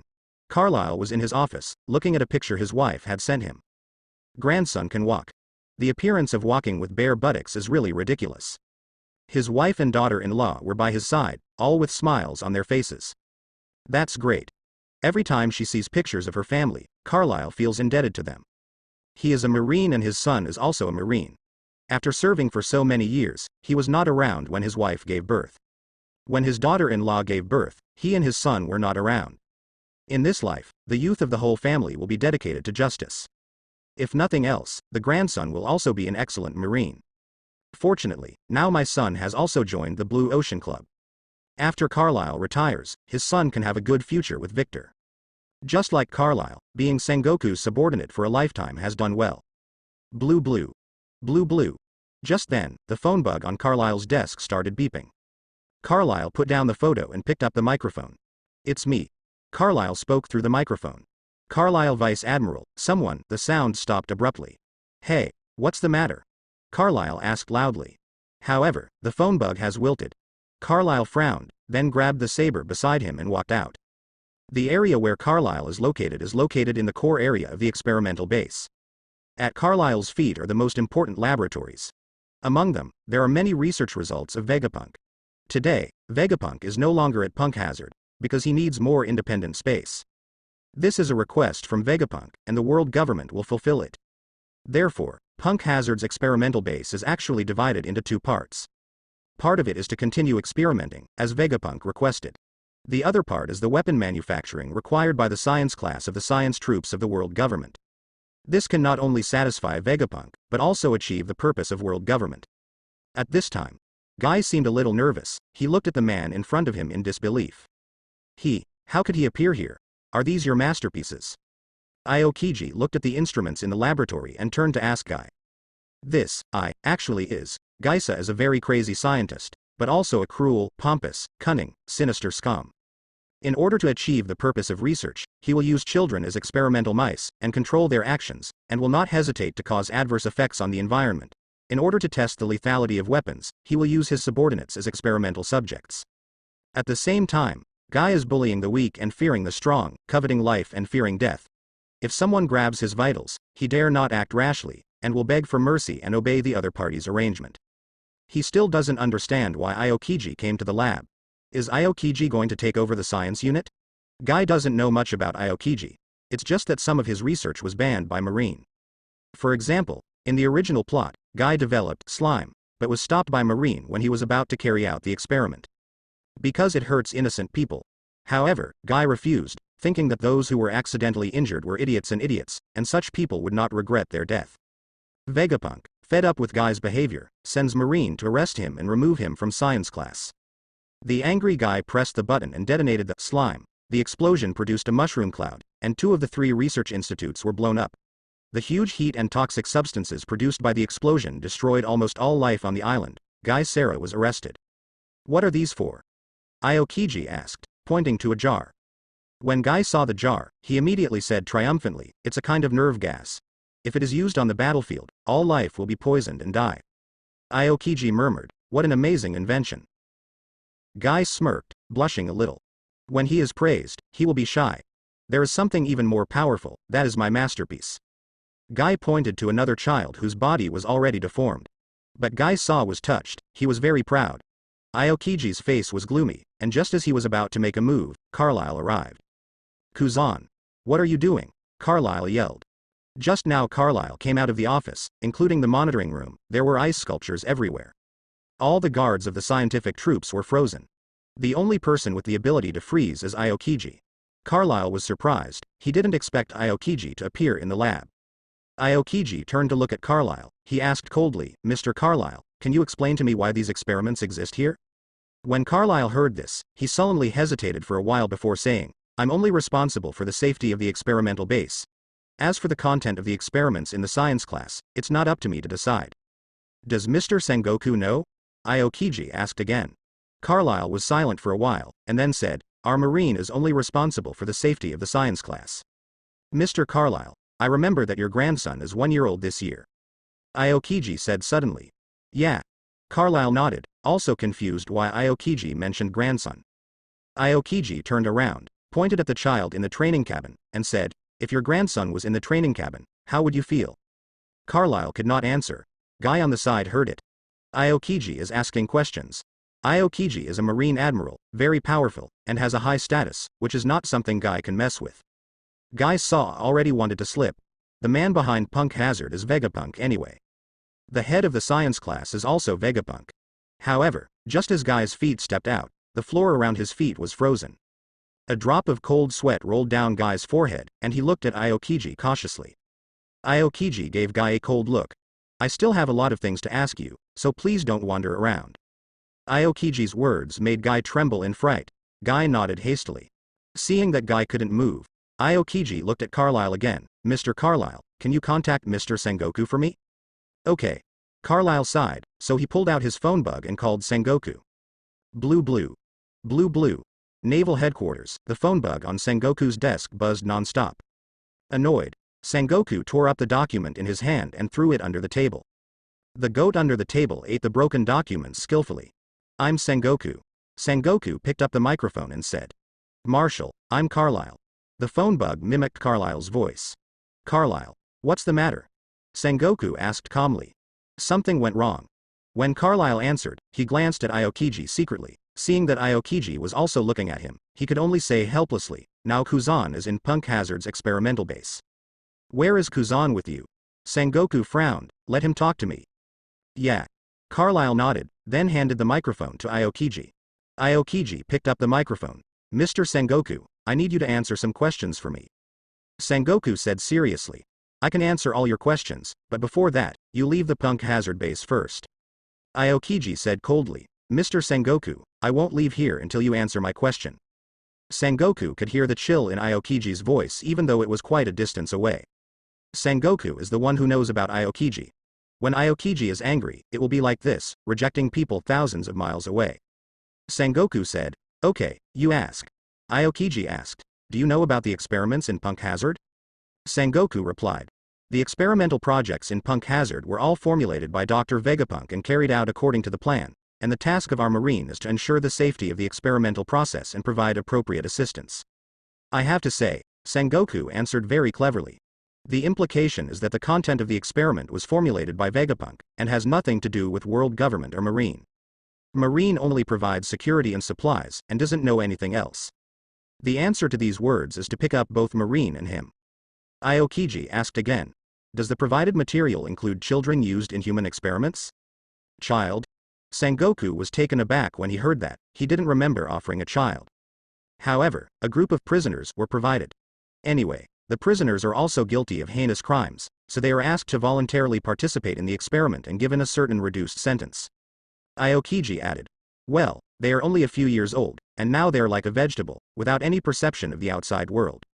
Sengoku was silent for a while after listening to Aokiji's answer. He understood why Aokiji was angry. However, Sengoku has his explanation. The headquarters will investigate this matter clearly, and if it is true, the headquarters will stop these experiments in time. "Mr. Sengoku, you don't need to stop these experiments, I have already stopped them." Aokiji replied. He did stop the experiments in the entire base by using physics. Sengoku frowned. "Kuzan, some of these experiments are very important, related to the future." However, Aokiji doesn't want to listen to Sengoku anymore. Aokiji threw the mic to Carlyle. Aokiji said to Carlyle, "Mr. Carlyle, from now on, all experiments on the entire island will be stopped." Carlyle looked embarrassed. He shook his head and said, "Kuzan, the world government won't allow it. Do you know the consequences of violating the world government order?" Aokiji ignored Carlyle's warning. He grabbed Guy and asked, "Is the answer from Marshal Sengoku and Carlyle Vice Admiral true?" Guy turned to Carlyle. Carlyle stared at Guy savagely. Guy replied, "This is what Vegapunk asked, and he is the leader of the science class." Anyway, Vegapunk is not here, and Guy immediately dumped the blame on Vegapunk. "I see." Aokiji nodded, then asked, "Where's Vegapunk?" Guy shook his head. "I don't know, there are many similar experimental bases." Of course Guy said he didn't know. He's now terrified of confronting Vegapunk. "A lot of?" Hearing this, Aokiji exhaled lightly, and white cold air escaped from his mouth. In an instant, half of Guy's body was frozen. Even if Geisa has the Logia gas fruit ability, Gas will still freeze under low temperature and high pressure. Seeing this scene, Carlyle couldn't help but widen his eyes, and he subconsciously held the knife in his hand. He is the general of the science force and is responsible for the security of the Punk Hazard experimental base. Geisa is a member of the science class and is the second person besides Vegapunk. It is a key protection object of Carlyle. Carlyle was about to draw his knife. Suddenly, Aokiji asked Carlyle, "Mr. Carlyle, are we entitled to administer justice when we ourselves are committing crimes?" Marine is justice. Marine is just. Is marine justice? From firmness to hesitation, this is a process of belief establishment and then belief collapse. Like Zephyr, Aokiji and others have always believed that Marine is justice, Marine is a hero, and Marine is a good person. However, what they are doing now is trampling on the justice in their hearts. Carlyle was silent for a while, and said, "Kuzan, some things should not be just looked at on the surface. Although there are indeed some unacceptable things, the peace and order of the world are based on this. Sacrifice some people, make most people profit." This is Carlyle's explanation. Aokiji asked blankly, "Mr. Carlyle, if you need to sacrifice your family, are you willing?" Carlyle tightened his grip on the handle of the knife. People are selfish. Sacrificing one's own family to help others? It is not ruled out that there are such people, but there are really very few, very few. At least Carlyle wasn't that kind of guy. "Kuzan, I can't convince you, but what you are doing now is wrong." Carlyle sighed and reminded, "They are soldiers, what is Aokiji doing now?" As Marine Admiral, he attacks the Science Force's experiment base. As a soldier, I can understand what you said. So, I am also ready to fight you. Aokiji said firmly, obviously, that he had no intention of changing his decision. Today's matter is not something that Carlyle's words can solve. Hey. Carlyle finally drew his knife. His job is to protect the Punk Hazard Lab base and protect the science classes that work there. It would be malfeasance if he did nothing. Seeing that Carlyle was about to make a move, Aokiji remained expressionless. Carlyle assumes a fighting stance, and armament hockey wraps his sword. What? With a low growl, Carlyle slammed his right foot on the floor and flew towards Aokiji. Aokiji grasped his left hand, and suddenly, the frozen air condensed into an ice skate in his left hand. At this time, Carlyle had already jumped in front of Aokiji, and the knife in his hand slashed out hard, slashing at Aokiji's right shoulder. He didn't intend to kill Aokiji, he just wanted to make Aokiji lose his fighting power. However, the ice saber in Aokiji's hand is faster. When? There was only a sound of metal impact, and a huge force came from the saber in Carlyle's hand. This force was so strong that Carlyle felt his right hand go numb. And his body was also blown out. Carlyle spun in the air, and just stepped back a dozen steps after landing, before barely stopping. However, before he could stand still, the ice blade was already attached to his neck. 1 round. Defeated by Aokiji in 1 round. Time belongs to young people, Carlyle sighed. Don't accept old age, he is indeed old. Seeing this, Guy couldn't help but widen his eyes. He didn't expect Aokiji to be so strong. Sabo de Archipelago, inside Victor's villa. Through listening, Victor knows the content of the conversation between Sengoku and Aokiji. The sowing of dissension was successful. Now, what Victor needs to do is to make things bigger.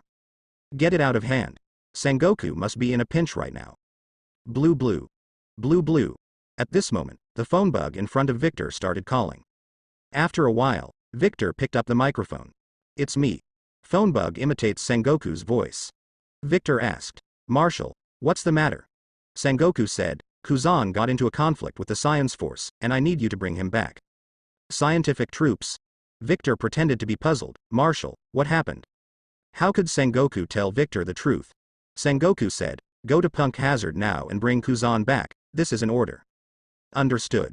Victor put the phone down and ended the call. He's playing with his authority. However, the official rank crushes people to death. Victor smiled disdainfully. However, all of this was within his expectations. Sengoku must be looking for him. Because to deal with the strong Admiral level, if you want to subdue him, you can only use Admiral. Even 2 Admirals. However, Sengoku knew Victor was strong. Sending Victor alone is enough to take down Aokiji. Of course, Sengoku can also call a Kainu. It's just that 2 Admirals are mobilized at once, and the matter becomes more and more troublesome. When Victor came over Punk Hazard, he could already feel the chill in his bones. Piers and boats are frozen. In this way, no one can leave the island. Slap. Victor landed in front of the laboratory base and walked in step by step. Frozen people can be seen everywhere. Aokiji is just pure freezing, though, and doesn't kill them all. Victor could still feel life. Even the elevators are frozen. Really, I don't want to take the stairs. Victor muttered, then raised his foot toward the completely frozen elevator, just a kick. Boom. The ice that had frozen the elevator completely burst. Victor jumped down. You really did a headache. Victor smoked a cigarette and came to Aokiji. Aokiji looked at Victor coldly. Victor looked around, including Carlyle and Guy. In the entire Punk Hazard experimental base, only Aokiji and the children who were used as experimental subjects were left unfrozen. The rest of the people, everyone couldn't move. In the case of being frozen, they can't even perceive the outside situation. Aokiji said to Victor, "Did Sengoku ask you to come?" "Yeah." Victor said, smoking a cigarette, "He asked me to take you back." Aokiji said coldly, "You let him come by himself, and you have to ask him face to face about things here." "Forget it, he won't come." Victor waved his hands and said in a contemptuous tone, "In his eyes, only his justice is correct." "What about you? Do you think Sengoku's justice is right?" Aokiji asked Victor. Victor took a deep breath. "Me?" Aokiji nodded. From Aokiji's point of view, Victor's leaking of things here means that Victor wants him to do something. Perhaps, Victor is not as miserable as he imagined. At least compared to Sengoku, Victor is less cold-blooded. Ha ha ha. Victor laughed when he heard this. "Why are you laughing?" Aokiji asked with a frown. Victor shook his head, and then replied, "Kuzan, you are not too young, how could you ask such childish questions?" "What?" Aokiji's face darkened, his expression was ugly. This moment, Aokiji was already furious. Because he thinks that Victor, like Carlyle, also wants to tell him some truths about sacrificing a few people to maintain world stability. He has heard enough of this kind of words. Why must some people be sacrificed? What's wrong with the sacrificed? Victor's smile disappeared from his face. He looked at Aokiji seriously, and said, "When I was very young, I knew that I couldn't rely on others." Aokiji was taken aback when he heard the words. What is Victor trying to express? Victor continued. "Whether Sengoku's justice is right or wrong, what does it have to do with me or you? To be exact, there is nothing right or wrong in this world." Victor shook his head lightly, and continued. "The law of the jungle preys on the strong, either you will die or I will die. In such a cruel law of the Black Forest, there is no real justice or evil." Aokiji frowned. Victor's statement is different from others. Completely different. From the perspective of the world government, they think that killing 100 people can maintain the order of the world and maintain their rule. From their standpoint, is this wrong? From Sengoku's point of view, how many people can be sacrificed in the experiment here? 10,000? Or 100,000? However, the research results of the weapons here can be used to maintain order, let Marine maintain the status of maritime supremacy, and deter the sea thief. Is this wrong? From the standpoint of pirates, they go to sea for money and fame. They don't commit crimes or do evil, so how do they get money and let the world remember their names? They're doing the right thing. Anyone who sets foot on this sea with ambition, what's wrong? Victor's words completely overturned Aokiji's three views and made him confused. What exactly are you trying to say? Aokiji asked seriously. Kuzan, we're all adults now. Victor looked at Aokiji seriously. If you think they are wrong, then you are right, then you use your fists, your strength, to persuade them and sanction them. Instead of acting like a child, criticizing other people's behavior. Even if I agree with you and think Sengoku is wrong, what will happen? Will Sengoku give up the experiment here because of our few words? Will the world government change the way they rule because of a few words from us? Will the pirate change his past and become a good person because of our few words? As Victor said, he threw the cigarette butt in his hand on the ground, and lightly stomped it out with his foot. Aokiji was silent. Victor's words made him unable to refute. Yes. What's the use of blaming Sengoku? What's the use of blaming the world government? What's the use of blaming pirates? Nothing will change. We are not children anymore. Children can cry and make trouble when they are wrong. Adults need to face things by themselves. Victor said, and lit another cigarette for himself. For example, my goal is to eliminate all pirates. For this goal, I can do whatever it takes, and I don't need you to agree with me, as long as I can achieve my goal. As long as the goal can be achieved. Hearing this, Aokiji took a deep breath. I seem to understand. Thank you. Aokiji turned and left. Watching the back of Aokiji leaving, Victor had a smile on his face. It seems that his words were very successful. Victor shows Aokiji the way. Aokiji won't be staying at the headquarters for long. There is one less guy in the way. Marineford, Naval Headquarters. Marshall's office. Sengoku was in the office, anxiously awaiting the results. Sending Victor to handle Punk Hazard is something that can definitely go wrong. Otherwise, the 5 elders will definitely hold Marine accountable. Sengoku's head hurts when he thinks of 5 elders being held accountable. Blue blue. Blue blue. At this time, the phone rang. Marshall, it's me. The phone bug mimicked Victor's voice. How's the situation? Sengoku asked hastily. Victor replied. Kuzan left Punk Hazard, but now the entire laboratory base is frozen, and the entire island needs to be thawed. Aokiji left? Sengoku was taken aback when he heard the words, did you have a conflict? Victor said. No, he just chatted a few words, and then he left. I understand. Sengoku didn't dig into what Victor and Aokiji were talking about. Since there is no conflict, that is a good thing. Otherwise, with the strength of Victor and Aokiji, Punk Hazard must be destroyed. If there is nothing else, then quickly send someone to take over here. After Victor finished speaking, he ended the call. Sengoku picked up another phone bug, and he contacted a force ready to take on Punk Hazard. The members of the Frozen Science class, as well as the soldiers of the science troop, were sent to the hospital by the supporting Marine.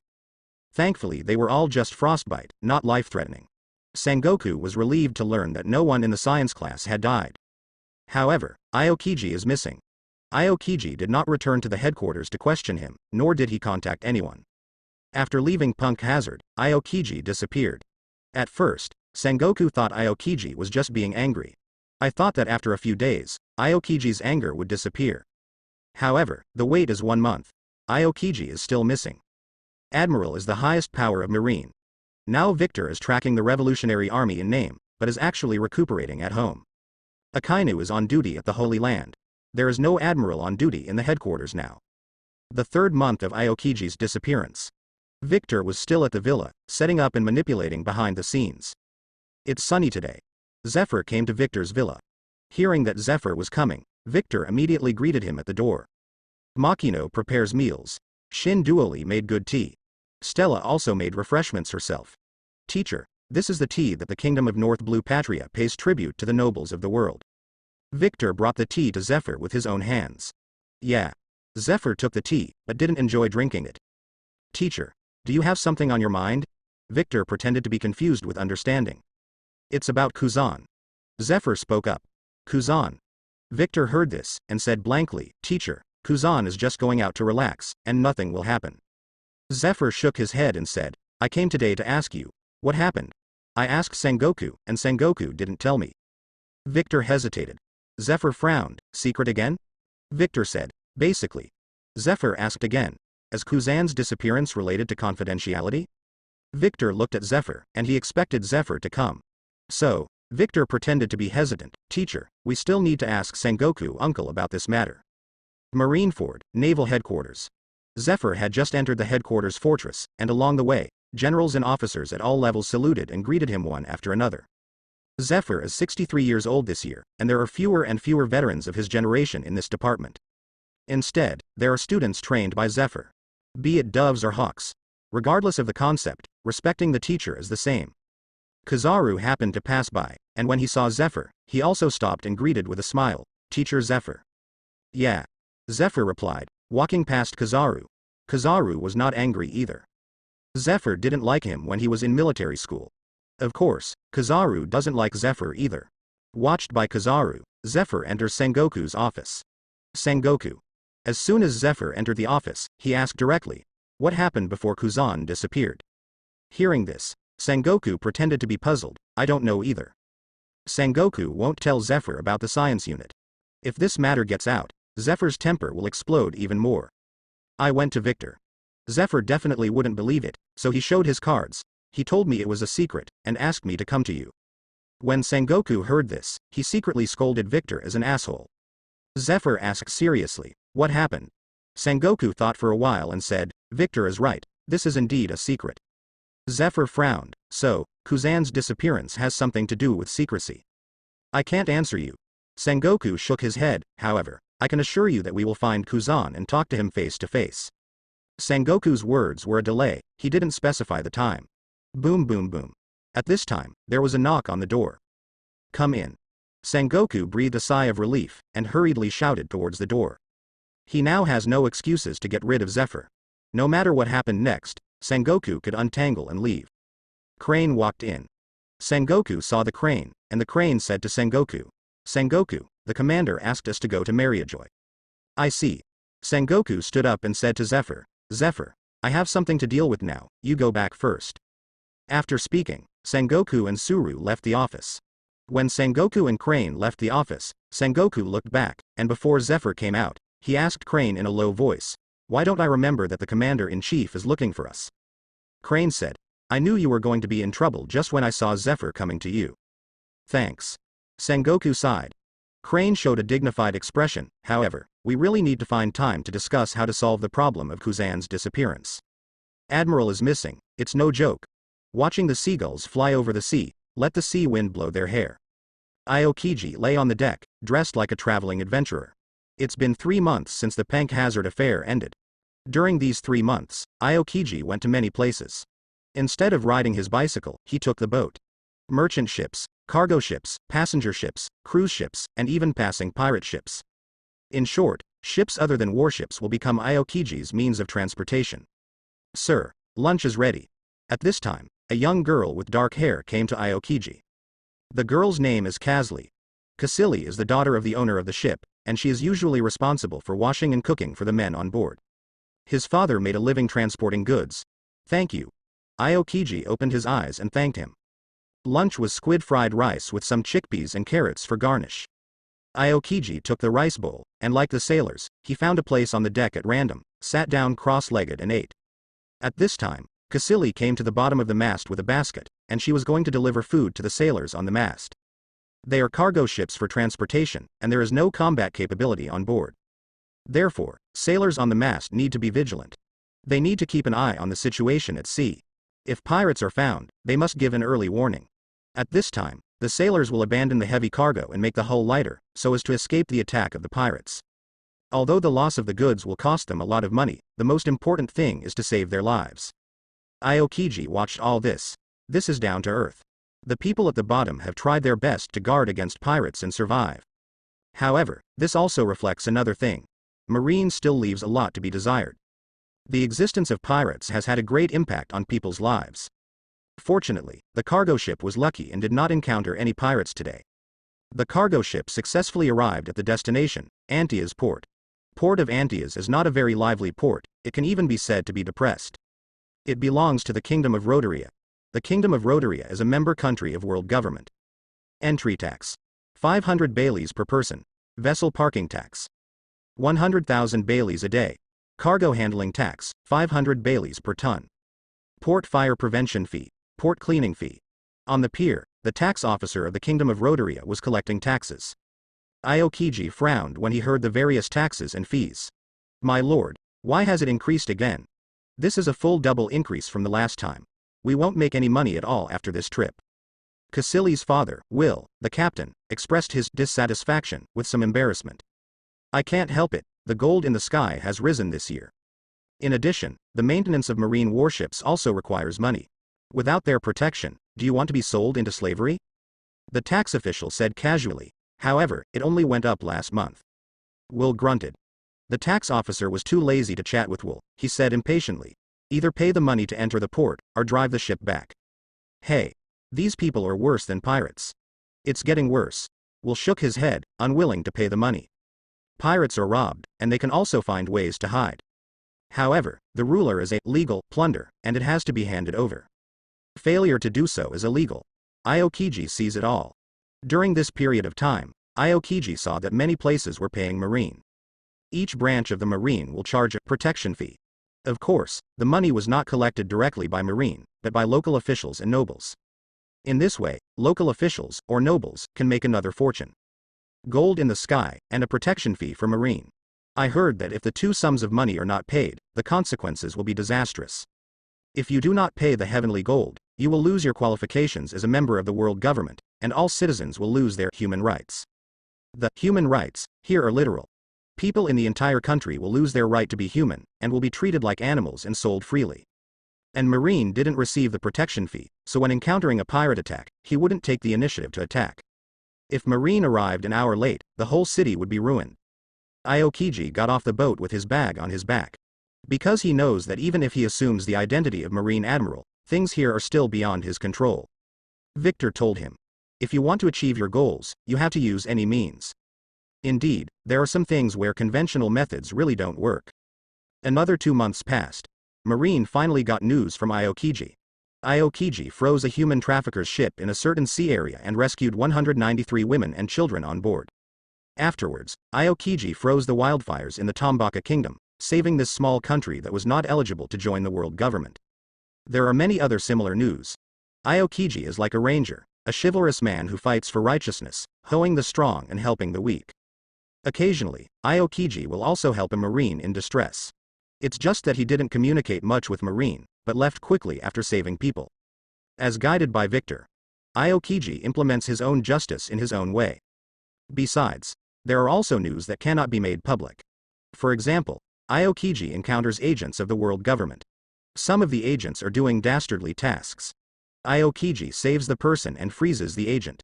In this regard, Sengoku has a headache. Ding. The man in front of him lit a cigarette in front of Sengoku. White suit, white leather shoes, followed by 2 men in white suits and white masks. They are CP0. The man without the mask is called Rooney. He has a very high status in CP0. Rooney was smoking a cigarette, with his feet on Sengoku's desk, and he didn't pay attention to the Marshal Sengoku at all. Rooney asked. I want to ask, what do you Marine plan to do with Aokiji? Sengoku didn't answer. Rooney snorted, and said again, Marine doesn't want to cover him, does she? You should know what stupid things that bastard did. Not long ago, a CP0 encountered Aokiji while performing a mission. As a result, Aokiji freezes him too, which not only fails the mission, but also frostbites him. CP0, as the private army of the world government, has always been a bully and a fake tiger. They didn't take Marine seriously at all. Even the Marine Marshal is the same. Except for Victor, of course. Sengoku remained silent. Rooney took a deep breath of the cigarette, and then twisted the cigarette butt in his hand into the ashtray. He looked at Sengoku coldly. Hey, are you pretending to be dumb? Sengoku frowned slightly, and said, Marine will handle this internally. Oh. Rooney sneered. He looked at the decoration in the office. The decoration in this room is too old. Maybe the next time I come, I should change it. After speaking, Rooney got up and left. What he said just now meant that he was threatening Sengoku. If you can't solve Aokiji, then your position as Marshal will be lost. Rooney left with people. Boom. Sengoku raised his hand and slapped it hard on the table. After a while. Only then did Sengoku calm down. He took a deep breath and picked up the phone bug. Sabaody Archipelago, inside Victor's villa. Blindfolded, Victor is dodging Sabo and Kuina's attacks. Even though Kuina and Sabo tried their best, they still couldn't touch Victor. 360 degrees without dead angle. At this point, Sabo was out of breath. This is no ordinary battle. Sabo is wearing a weight suit. The same goes for Kuina. Senior. There is news from the headquarters. At this time, Wright reported to Victor. Nothing related to Sengoku needs to be reported to me. Victor said casually. Yes. Wright nodded. At this time, Victor said to Luo, who was beside him, you can try it too. Yes. Luo drew out his knife and attacked Victor. Felix, Connor and others watched from the sidelines. Although Kuina and others are very strong, in front of Victor, they are like a group of children with no skills. Hey, what's the matter? Connor asked quietly. Wright replied. Sengoku asked Kizaru to come to the headquarters, saying that there is a major arrangement. What? The senior was right. Connor was shocked. The senior is simply predicting things like a god. Because when the news of Aokiji was reported in the newspaper, Victor said that Sengoku was going to replace Aokiji with Kizaru. Marineford, Naval Headquarters. Kizaru walked into the Marshal's office. Come and sit. Sengoku invited Kizaru to the sofa. As soon as Kizaru sat down, Sengoku poured Kizaru a cup of tea. Have you heard about Kuzan recently?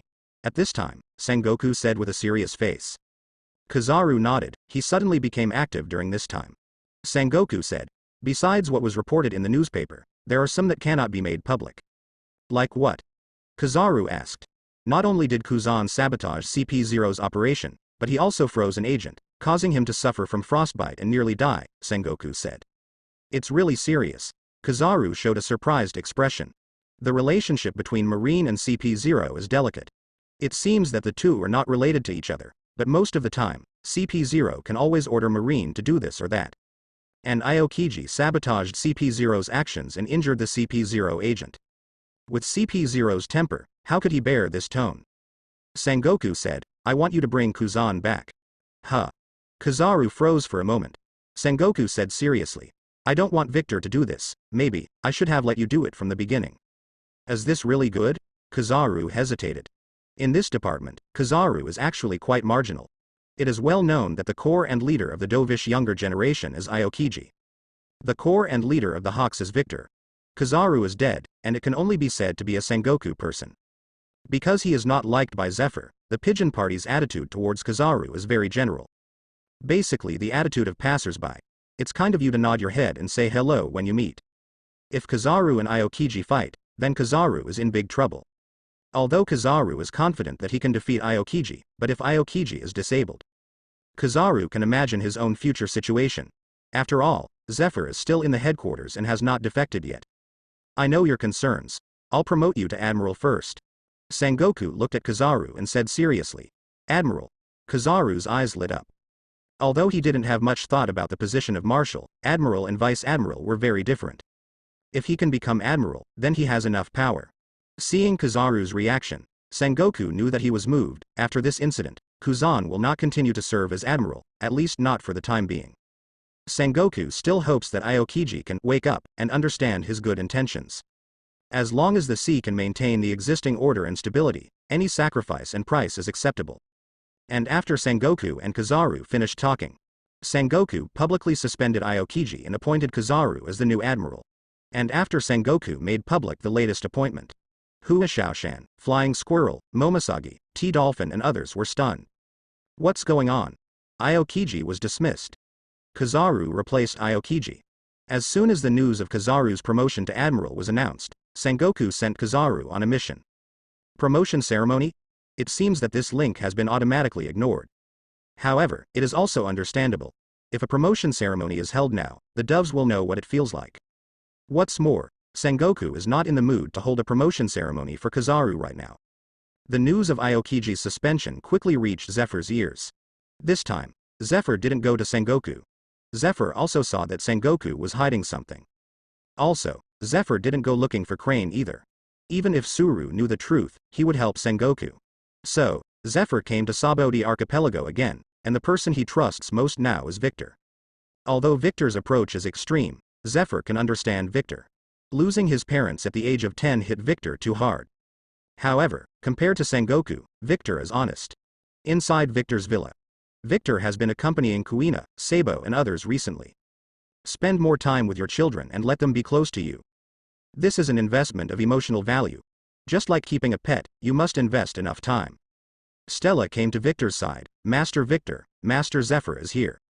Yes. Victor put down the wooden sword in his hand, and let Sabo and others practice by themselves first. Victor came outside the villa, waiting for Zephyr. Teacher Zephyr. Victor said to Zephyr. Yeah. Zephyr responded, and entered the villa with Victor. Victor and Zephyr walked through the yard of the villa and saw the children in the yard, all of whom were practicing seriously. They are the future of Marine. Zephyr and Victor entered the study. After putting down the tea, Stella left the study with a smile. Teacher, you are here for Kuzan's business. Victor offered Zephyr a cigarette. Zephyr took the cigarette, lit it, took a sip, and said, the situation is more serious than I thought. Victor said, I didn't expect it to develop like this. Zephyr sighed, you reminded me. Victor saw Zephyr's remorseful face, so he knew Zephyr's mood now, and he also guessed that Zephyr would come to him, because Zephyr has no one to rely on now. Sengoku and Crane are deliberately concealing it. Victor is the only person Zephyr can trust. So, Victor said, Teacher, you don't need to feel guilty, this is also Kuzan's experience. I understand. Zephyr took another puff of his cigarette, and said leisurely, I want to know what happened. The current Zephyr is kind of pathetic. Already an elderly person, every student is like his child. Especially Kuzan, is a kind and good boy. Every time Kuzan came to visit him, he would bring sherry and drink with Zephyr for a while. Victor looked at Zephyr, then pulled out 2 bottles of sherry from the cabinet under the desk. Victor said, Teacher, let's have a drink. If I get drunk and say something that shouldn't be said, that's my personal problem. Victor. Zephyr looked at Victor, and he understood the meaning of Victor's words. Getting drunk is just an excuse. That's the only way to say things that shouldn't be said. However, Victor also needs to take responsibility. It may even lead to Victor being held accountable. Teacher, don't worry, I have world nobles to help me. Victor smiled slightly and opened Zephyr's drink. 1 bottle per person. Teacher, I mentioned the science team to you last time, do you remember? Victor drank half a bottle of wine in one gulp, then said. Of course. Zephyr nodded. Victor said, the Science Force is a department that develops new weapons for the world government. It is divided into 2 departments. One is the science class responsible for research, and the other is the Science Force responsible for protecting the science class. Yeah. Zephyr replied, I know all of that. Victor said, Teacher, you should have heard of ADS. Zephyr said, it was an illegal scientific research team led by Vegapunk. It was disbanded after Vegapunk was arrested by the world government. Vegapunk is now the head of the science class. Victor asked, Teacher, do you know what research ADS is doing? Then shook his head, he really didn't pay much attention to this aspect. What's more, Vegapunk was recruited by the world government. Victor said. Vegapunk and Vince K. Judge led the team to discover the blood factor. The world government thought the discovery was too dangerous, so they arrested Vegapunk and bought the team. Blood factor? What's that? Zephyr was confused. Victor asked. Teacher, the Vince K. family of North Blue, and their evil legion, do you know? Zephyr nodded. I know, they're a fearsome army. Victor replied. The reason why this army is scary is because they have no emotions, and they are not afraid of death. It only takes 5 years to develop a soldier, and they can be mass-produced. Mass production. Zephyr was dumbfounded. Victor said, yes, mass production is like producing toys, one by one on the assembly line. They don't have any emotions, they will only obey orders and kill. Zephyr asked solemnly, is the Science Force also conducting these experiments? Victor nodded and replied. Vegapunk's research far surpasses that of Vince K. Judge, and the world government needs a more powerful killing machine. For example, the human body is gigantic, using the genes of the Titan to turn an ordinary person into a Titan. Victor's words made Zephyr's eyes widen. Victor said, not only the Titans, but also the Lunaria tribe. The Lunaria tribe. Zephyr doesn't have a collection of races, so he doesn't know much about the Lunaria tribe. A long time ago, Redline had a kingdom of the gods, and the Lunaria tribe was called gods by people. Members of the Lunaria tribe can generate flames on their bodies. At the same time, they can survive in various environmental conditions in nature. After listening to Victor's words, Zephyr made up his own brain. Zephyr asked, are they trying to use these races to fuse together? Yes. Victor nodded, however, experiments are repulsive, and it takes several years to cultivate a qualified person. Some members of the science class think that the efficiency is too slow, so it is done on ordinary people. Do experiments, especially with kids. After hearing Victor's words, Zephyr clenched his fists. He already guessed the truth about Aokiji leaving Marine. Sengoku, as the commander of the Science Force, deliberately concealed the truth. Teacher, you can't blame Sengoku uncle for this matter. This is an order from the world government. Victor knew Zephyr was angry, and he didn't forget to add fuel to the fire. Victor's words seemed to be speaking for Sengoku. In fact, it reminds Zephyr. Although Sengoku is not the mastermind, he is also an accomplice. Zephyr asked. Did Kuzan find out about these experiments? Victor replied. Not only did he find out, but he also froze the experimental base, including the science class and scientific troops in the experimental base. So that's how it is. Zephyr suddenly realized. In Zephyr's view, Aokiji must have finally lost his faith and chose to leave after seeing the dark side of world government and marine. Teacher. Victor said to Zephyr, I suggest you stop meddling in these matters. I understand your concerns. Zephyr shook his head, however, I am your teacher, and I need to guide you to the right path. Victor heard the words and stopped persuading him. Okay, I'm leaving, come and have a drink with me when you're free. Zephyr swung the sherry in his hand, drank it, got up and left. Watching Zephyr leave, Victor knew that Zephyr hadn't given up on justice. However, it's coming soon. The straw that broke the camel's back. It is Zephyr's love for students. I'm really bad enough. Think about what you're about to do with Zephyr. Victor murmured. On the sea, a frozen warship is so conspicuous. There is no hull number on the warship, which means it does not belong to Marine. Boom. Aokiji slashed open the frozen door of the warship with a knife and walked in. Inside the cabin, the agents were all frozen. It's like frozen food in the refrigerator. The bodies of the agents were stiff, and they maintained the posture of drinking tea and reading newspapers. While being frozen, they didn't even react at all. Aokiji has stayed in Marine for such a long time, and he has a good understanding of the cipher pole of the worldview government. He glanced at the agent's boat. In addition to the communication phone bug and the image phone bug, black phone bugs, white phone bugs, and horned phone bugs were found on the ship. Black phone bug. Small in size, likes to exchange messages with the same kind, and is often used as a bug. White phone bug. It can be attached to the communication phone bug to send out interference waves to prevent eavesdropping, but it is very rare. Telephone bug with horns. It has the property of obstructing radio waves and can be used to shield telephone bugs from communication. It was clear that the ship's agents were on a mission. After reading the information they collected, Aokiji prepared to leave. During this period of time, he has been gathering information everywhere. From the agent, you can get a lot of the dark side of world government. Aokiji knew his abilities were limited, however, within his abilities, he had to do something. Victor was right. Justice cannot be expected from others. Only by doing it yourself can you achieve your goals. Blue blue. Blue blue.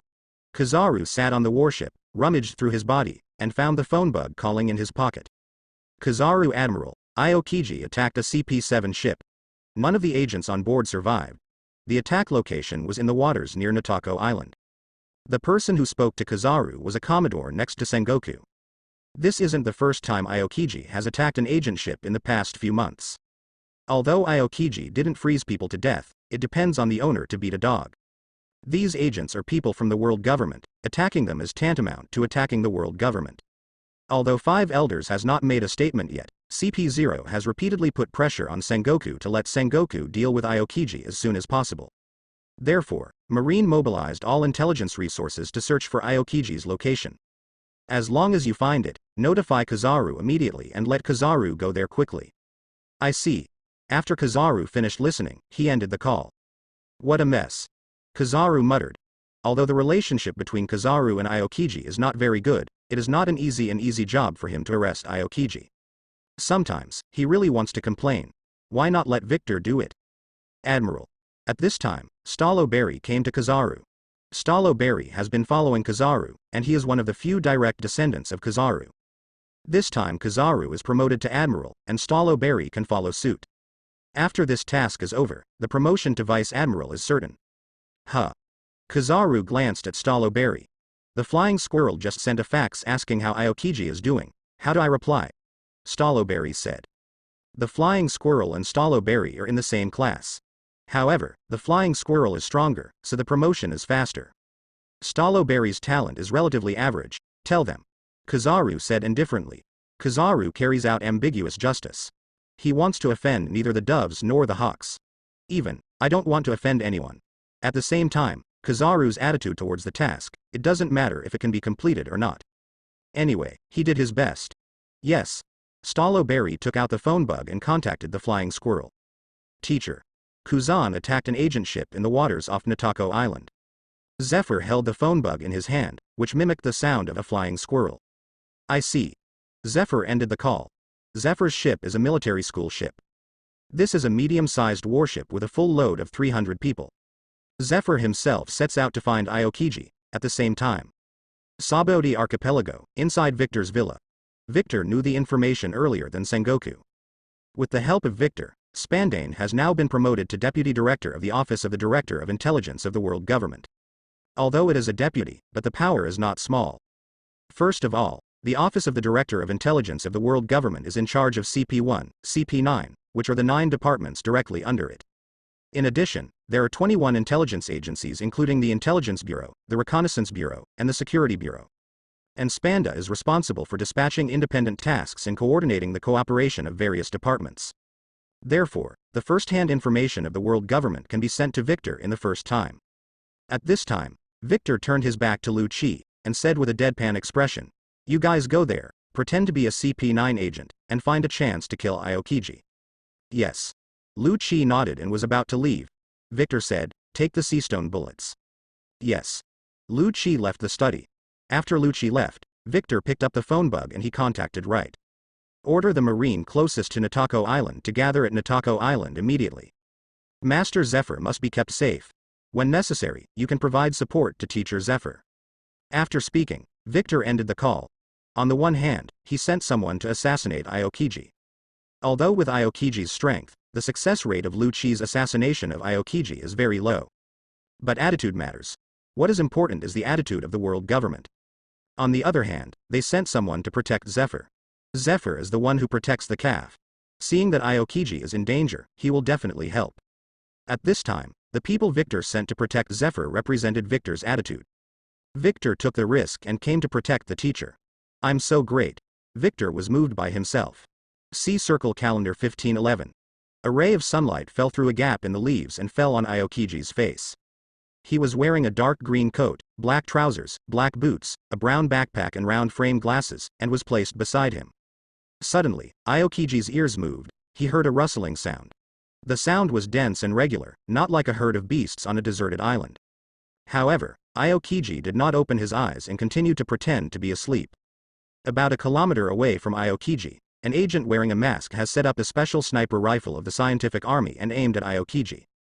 This sniper rifle is unique to the scientific unit, and it fires the special seastone bullets of the scientific unit. In addition, more and more agents in black suits are jumping around like squirrels from multiple directions on the deserted island, some among the branches of trees. Some slithered gently in the grass like snakes. At least 1,000 people. Although separated by a distance, Aokiji's observation haki can still be heard clearly. Outside the deserted island, 10 warships lined up. The soldiers on the warship are all standing on the deck, waiting for combat orders. Kizaru was not in a hurry. He took out a pack of cigarettes from his pocket and lit it leisurely. This time, in order to ensure the success of the operation, Sengoku transferred all his direct line troops to Kizaru. Although these direct descendants are a bit older. The youngest generals are almost 60 years old. Inside Marine, not everyone is Garp, Sengoku. As strong as Zephyr, but also because of asthma, the combat effectiveness is not as good as before. However, there is no way. The young and strong generals of the new generation are all students of Zephyr, and some of them are classmates of Aokiji. Sengoku naturally didn't want to use them. Of course, Kizaru didn't bother to pick and choose. He is more enlightened than Aokiji. What Kizaru can do on his own will never depend on others. Blue blue. Blue blue. At this time, 3 CP0 agents in white suits appeared on a warship not far away. The 3 wear highly recognizable ghost masks. Involving Marine Admiral's betrayal, there is a possibility of leaking secrets and endangering the world government and world nobles. Therefore, CP0 personally attacked and supervised Marine to prevent Marine from releasing water. If anyone dares to release water, CP0 doesn't mind executing them. Stallo Berry walked up behind Kizaru and said, "Admiral, it's all set." Kizaru said, "You are not allowed to act without my order." But Stallo Berry hesitated. CP0 is watching from the side. If they don't take action, they will be held accountable by CP0. Kizaru joked. "The opponent is Kuzan. That guy is a monster. It's useless even if you all attack him. At that time, all of you will be frozen into ice sculptures, which will be troublesome." "I see." Stallo Berry nodded. Okay, wait until I finish smoking this cigarette." Kizaru was smoking a cigarette, not in a hurry to finish it. Stallo Berry didn't dare to rush either. The 4 old vice admirals who came with him were also at a loss. Time passed by every minute and every second. CP0 has been waiting impatiently. What the hell is Marine doing? Want to stall for time? The agent wearing the cat mask was getting impatient. "Hurry them up?" asked the male agent in the red ogre mask behind him. "Need not." Maulian agent said coldly, "If they dare to shoot Aokiji, then they will bear the consequences." The smoke in Kizaru's mouth has burned to the butt of the cigarette, and the smoke is gone. "Admiral," Stallo Berry reminded. "Huh? Oh." Kizaru spat out the cigarette butt from his mouth, and then yawned. "You wait for me here." After Kizaru finished speaking, he turned into a beam of light and disappeared in front of everyone's eyes. Blink of an eye. The light spots condensed into a human form in the air, and Kizaru had come to the sky above the deserted island. Although the forest on the deserted island is lush and leafy, it is impossible to find Aokiji's location with the naked eye. But the heart rate of the strong can be distinguished. With observation haki, Kizaru quickly pinpointed Aokiji's location. When Kizaru's observation haki locks on Aokiji, Aokiji's observation haki also locked Kizaru. "It's really sharp," Kizaru muttered as he raised his hand, the tips of his fingers shining brightly in gold. "Call out." A golden beam of laser beam shot out from the fingertips. Boom. I saw that the big tree where Aokiji was just lying was hit by the laser beam, and a ball of great fireball exploded. At the same time, an ice spear flew out from the ground and shot towards Kizaru. Kizaru turned sideways, dodging the ice spear's attack. What a horrible reaction, almost got hit. Kizaru touched his own cheek, and it turned into a spot of light again. Bachichang Guyu. I saw Kizaru firing countless dazzling light bullets downward. This is a large-scale attack move, and it attacks indiscriminately. Rumble. The light bomb flew towards Aokiji and exploded around Aokiji. Run, run. The agents ambushing on the deserted island also had to retreat further to avoid being affected. On the warship, the CP0 agent couldn't help frowning when he saw this scene. This new Admiral is fierce enough. This is a big move? Under the bombardment of hundreds of thousands of light bombs, the peaks of the entire deserted island were razed to the ground, the forest was bare, and the ground was full of pits. There is no place to hide on the entire deserted island. The agents hiding around were fully exposed. However, Aokiji has nothing to do with it. There is a wall of ice in front of Aokiji. The surface of the ice wall is as smooth as a mirror. When it comes to releasing water, Kizaru is an expert. Although it looks cruel, it can't hit anyone at all. Kuzan, you are getting better and better. Kizaru called out to Aokiji. Aokiji was speechless. How can there be such a fight between the strong? This big move is good for cleaning up miscellaneous soldiers, but it is completely useless against monsters of the same level. Aokiji doesn't believe that Kizaru doesn't understand. Looks like I'm going to do my best. As Kizaru said, he turned into a flash of light again and shot at Aokiji. Aokiji was expressionless, his right hand was freezing. Next second. Not only did Kizaru appear in front of Aokiji, but a lightsaber appeared in his right hand. Amazon Cloud Sword versus Ice Saber. Ding. The lightsaber and ice blade slashed together. Both have armament haki wrapped around their weapons. Armament haki rubbed violently, making a sizzling sound, and the sword pressure generated by the sword energy completely lifted the soil layer behind the two of them. Centered on the two of them, a deep pit with a diameter of hundreds of meters appeared around them. Holding the hilt of the sword with both hands, Kizaru made a lunge, and his body began to press the sword forward, trying to crush Aokiji. Aokiji held the skates in both hands and didn't take a step back. The confrontation between the two seemed evenly matched. At this moment, the sniper rifle in Lu Chi's hand aimed at Aokiji's heart again. The sniper rifle was aimed at Aokiji's heart, however, Lu Chi didn't pull the trigger, he was waiting for his chance. The process of waiting is also a threat, which disturbs Aokiji. After all, it's not a good feeling to be pointed a gun at. Although Lu Chi is young, under the training of Victor, his strength is already very strong. Moreover, in battle after battle, Lu Chi was full of murderous looks. Even under the mask, there was still danger in his eyes. It's like a tiger lurking in the grass, ready to ambush its prey. Aokiji can feel Lu Chi's presence. It's an agent of CP9. Unexpectedly, CP9 has produced such a strong young man. Aokiji mistook Lu Chi for an agent of CP9. However, this is not surprising. Except for CP0 in the white suit, among the agents in the black suit, only CP9 is the strongest. The agents of CP9 all have one thing in common, that is, they are young. Sure enough, the moment Aokiji was distracted, Kizaru caught him. Kizaru raised his foot and kicked sideways, lightspeed kick. Kizaru instantly accumulated photons on the calf, and then kicked the leg out at the speed of light. Boom. Aokiji immediately raised his skates to block. Boom. At this time, Lu Chi pulled the trigger. The sea stone bullet shot toward Aokiji's heart. Aokiji dodges hastily, and at the moment Aokiji dodged, Kizaru's lightspeed kick also arrived. The explosion from the lightspeed kick kicked up a cloud of smoke and knocked Aokiji back a few steps. Kizaru didn't miss the chance to pursue. The battle between the strong is not a simple round game where you punch me and I kick you. Because he knows the strength of the opponent, he must be careful to expose his own flaws when making moves. Once the enemy caught the flaw, the consequences would be disastrous. Kizaru turned into light and came to Aokiji in an instant. Aokiji moved forward with his left hand, releasing a large amount of freezing air from his palm. The frozen air condensed into an ice shield in front of Aokiji. Boom. However, the ice shield was cut open by Kizaru's sword in just an instant. Aokiji jumped back, narrowly avoiding it, but Kizaru came forward again. Although a hit was missed, Kizaru now holds the initiative. Kizaru swung the lightsaber in his hand, opening and closing. Continuously chop left and right. Aokiji can only block and retreat. Teacher Zephyr is right, you have extremely high attainments in martial arts and kendo. If Victor is there, give Kizaru a big round of applause.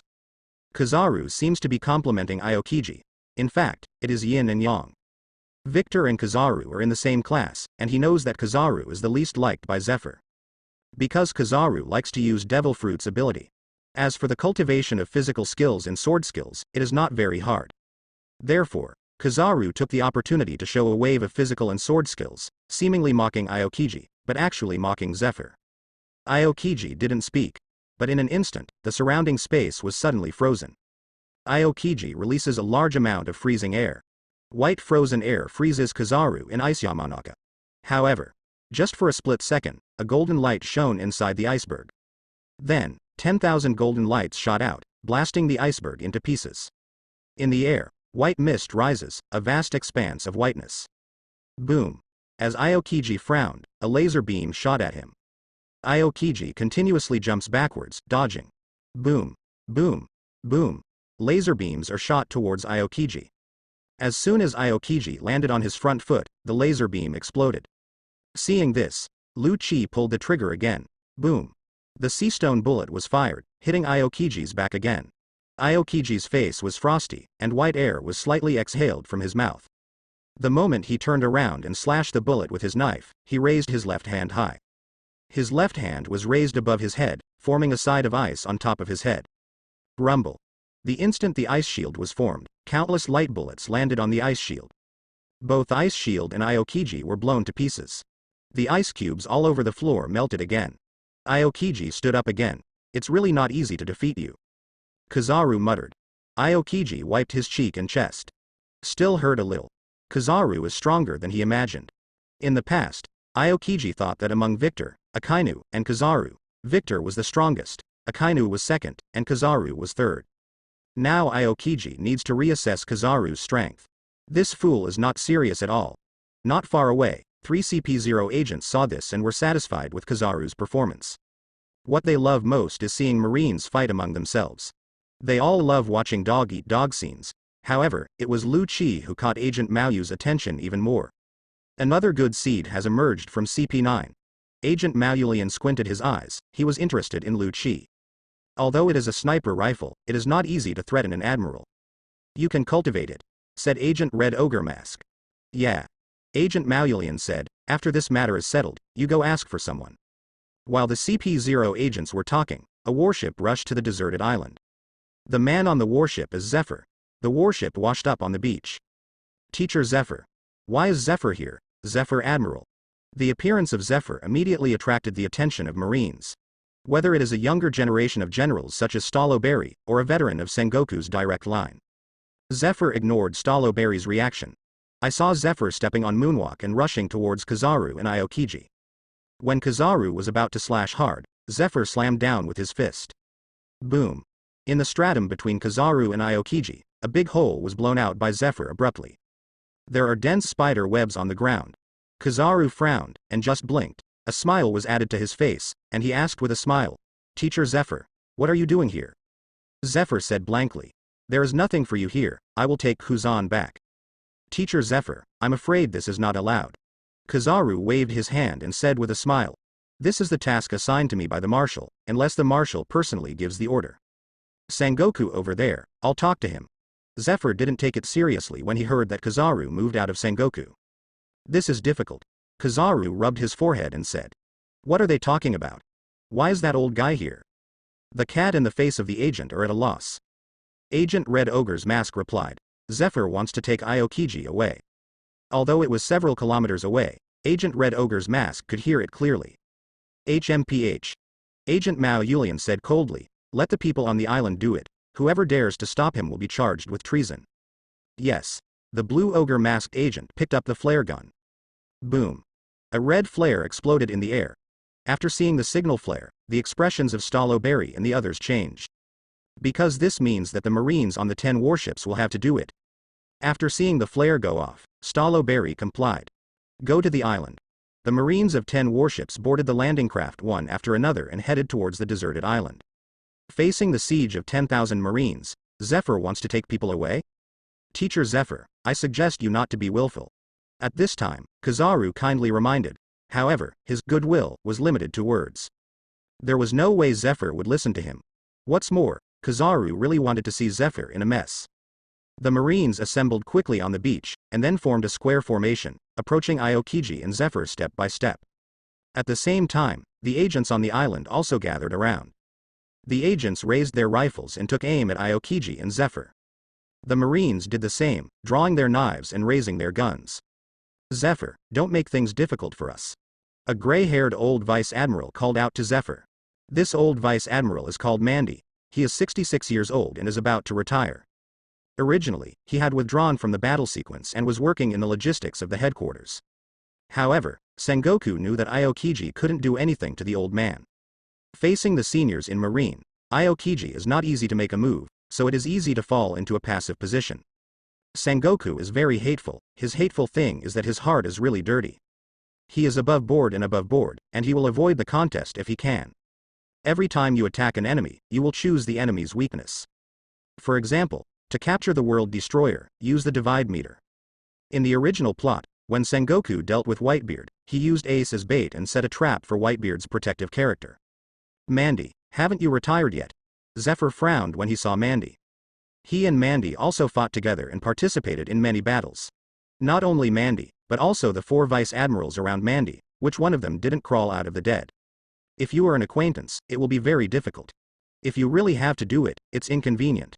Zephyr, now is not the time to reminisce. Another vice admiral with white sideburns shouted, our mission today is to capture Aokiji back. If you stop us, we will capture you too. Zephyr, don't make us do it, we are old, but so are you. You are old, I am not old. Stop chatting, do it. At this time, the 4 old vice admirals spoke one after another. The 4, from left to right, are Stott Vice Admiral, codenamed Blast, Domon Vice Admiral, codenamed Quick Sword, Todd Vice Admiral, codenamed Quick Step, and Carlo Vice Admiral, codenamed Black Sword. The 5 vice admirals also climbed up step by relying on their military exploits. Although Sengoku is the resourceful general, his direct descendants are all a bunch of reckless. Including Mandy, all 5 vice admirals have one thing in common.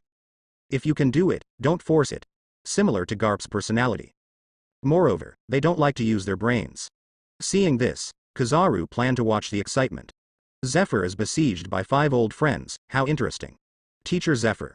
At this moment, Aokiji suddenly said, I will not go back with you, so please don't continue to interfere. Zephyr frowned. Hearing this, Kizaru echoed, Teacher Zephyr, you are old and not in good health, so don't get involved in this matter.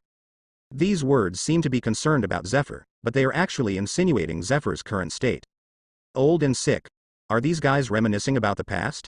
Finally, the CP0 trio watching the battle couldn't stand it anymore. What are these Marines doing? So many people besieged but did not attack. Time to talk. Zephyr and Aokiji were taken down early. So, the cat and the masked agent rushed to the deserted island on Moonwalk. The 2 CP0 agents behind Agent Mauulian also followed. The 3 stepped on the Moonwalk, came to the top of the Marines, and then fell down. As soon as it landed, the cat and mask agent attacked Aokiji.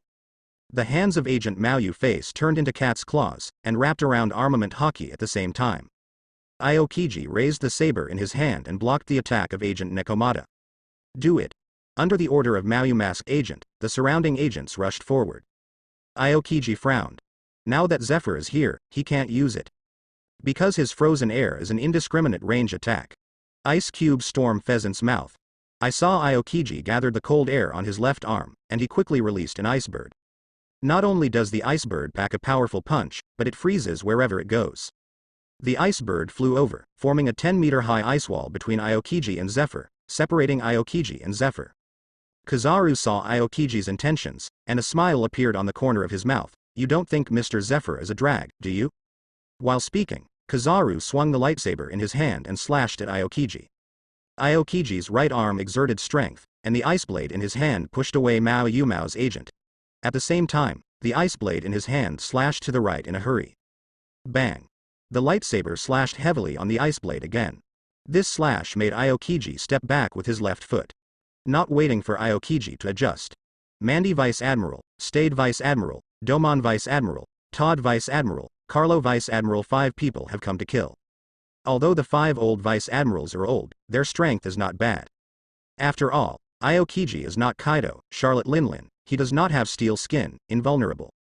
Mandy Vice Admiral's sword is wrapped around armament hockey, Stad Vice Admiral's fist is wrapped around armament hockey, the rapier in Domon Vice Admiral's hand is wrapped around armament hockey, Todd Vice Admiral's feet are wrapped around armament hockey. Carlo Ya Vice Admiral's twin swords wrapped around armament hockey.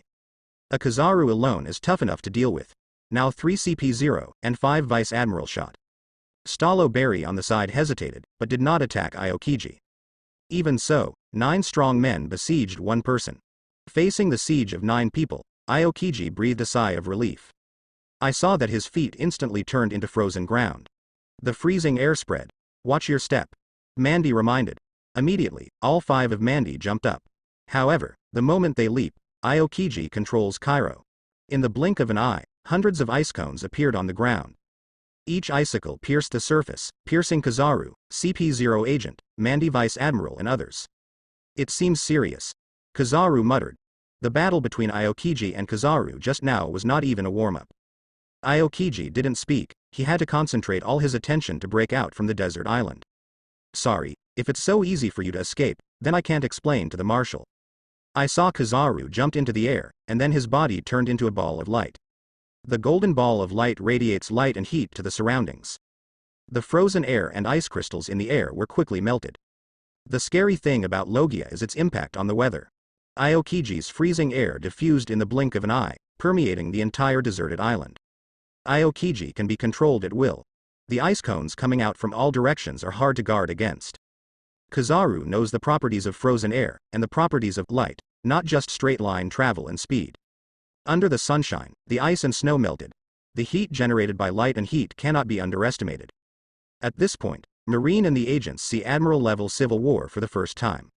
Also Logia, Kuzan's ability is restrained. Zephyr frowned as he felt the freezing air melt. Aokiji, however, had no expression on his face.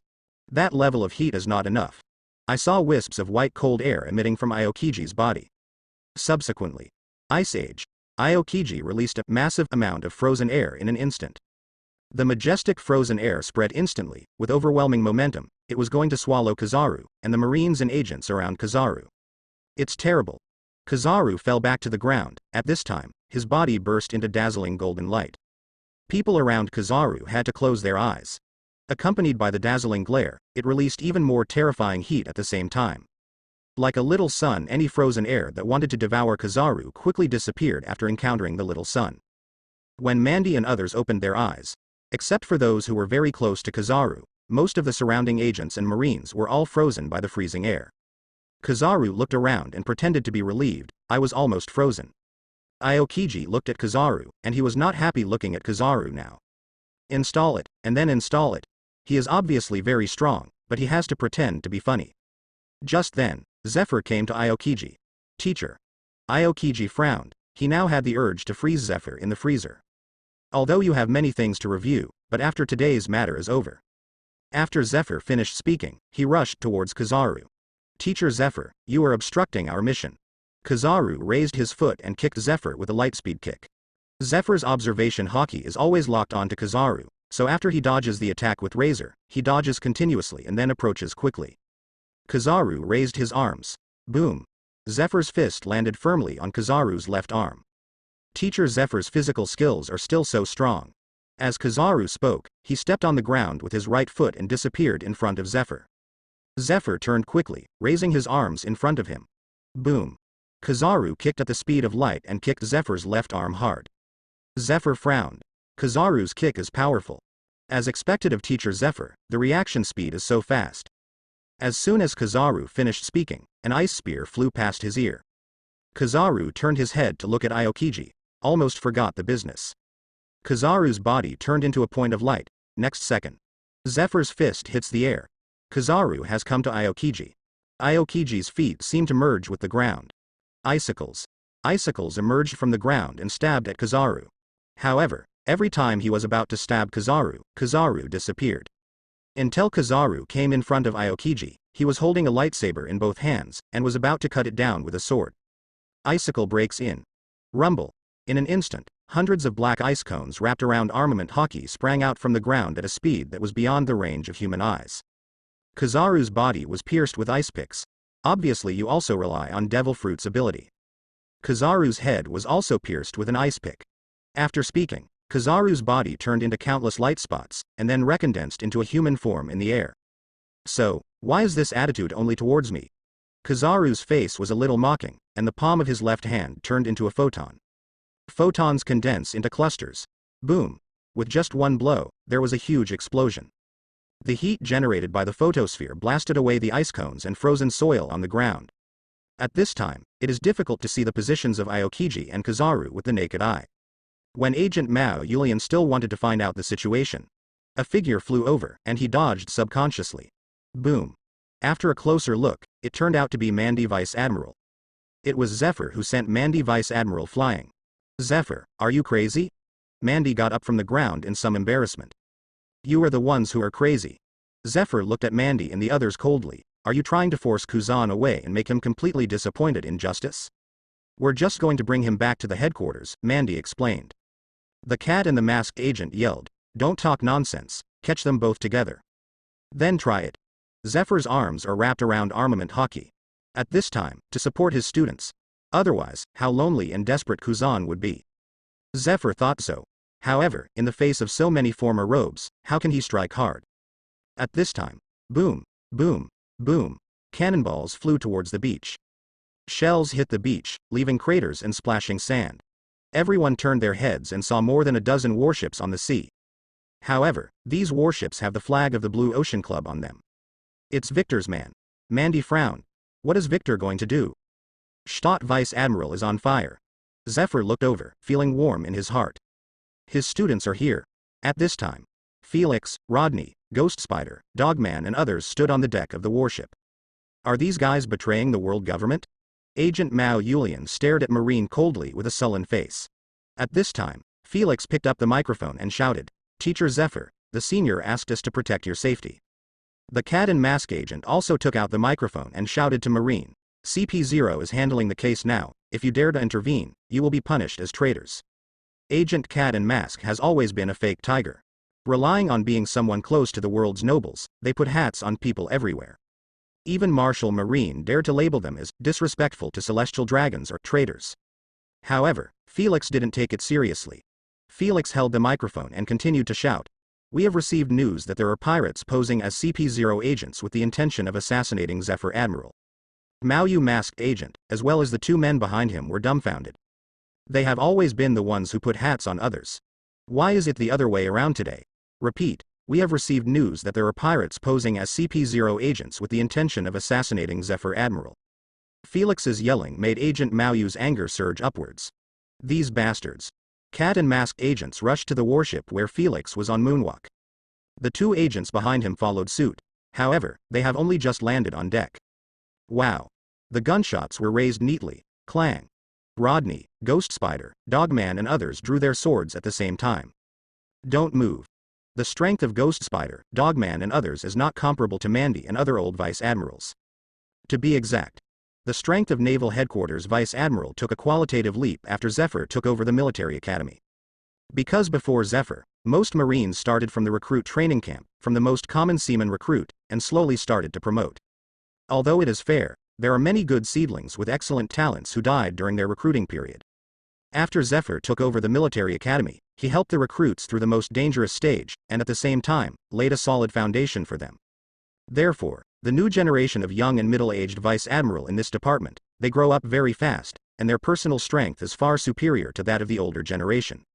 Blue Ogre masked agents and Red Ogre masked agents snorted coldly, and under the instruction of Agent Mao Yulian, they had already started. However, the Ghost Spider's knife struck head-on.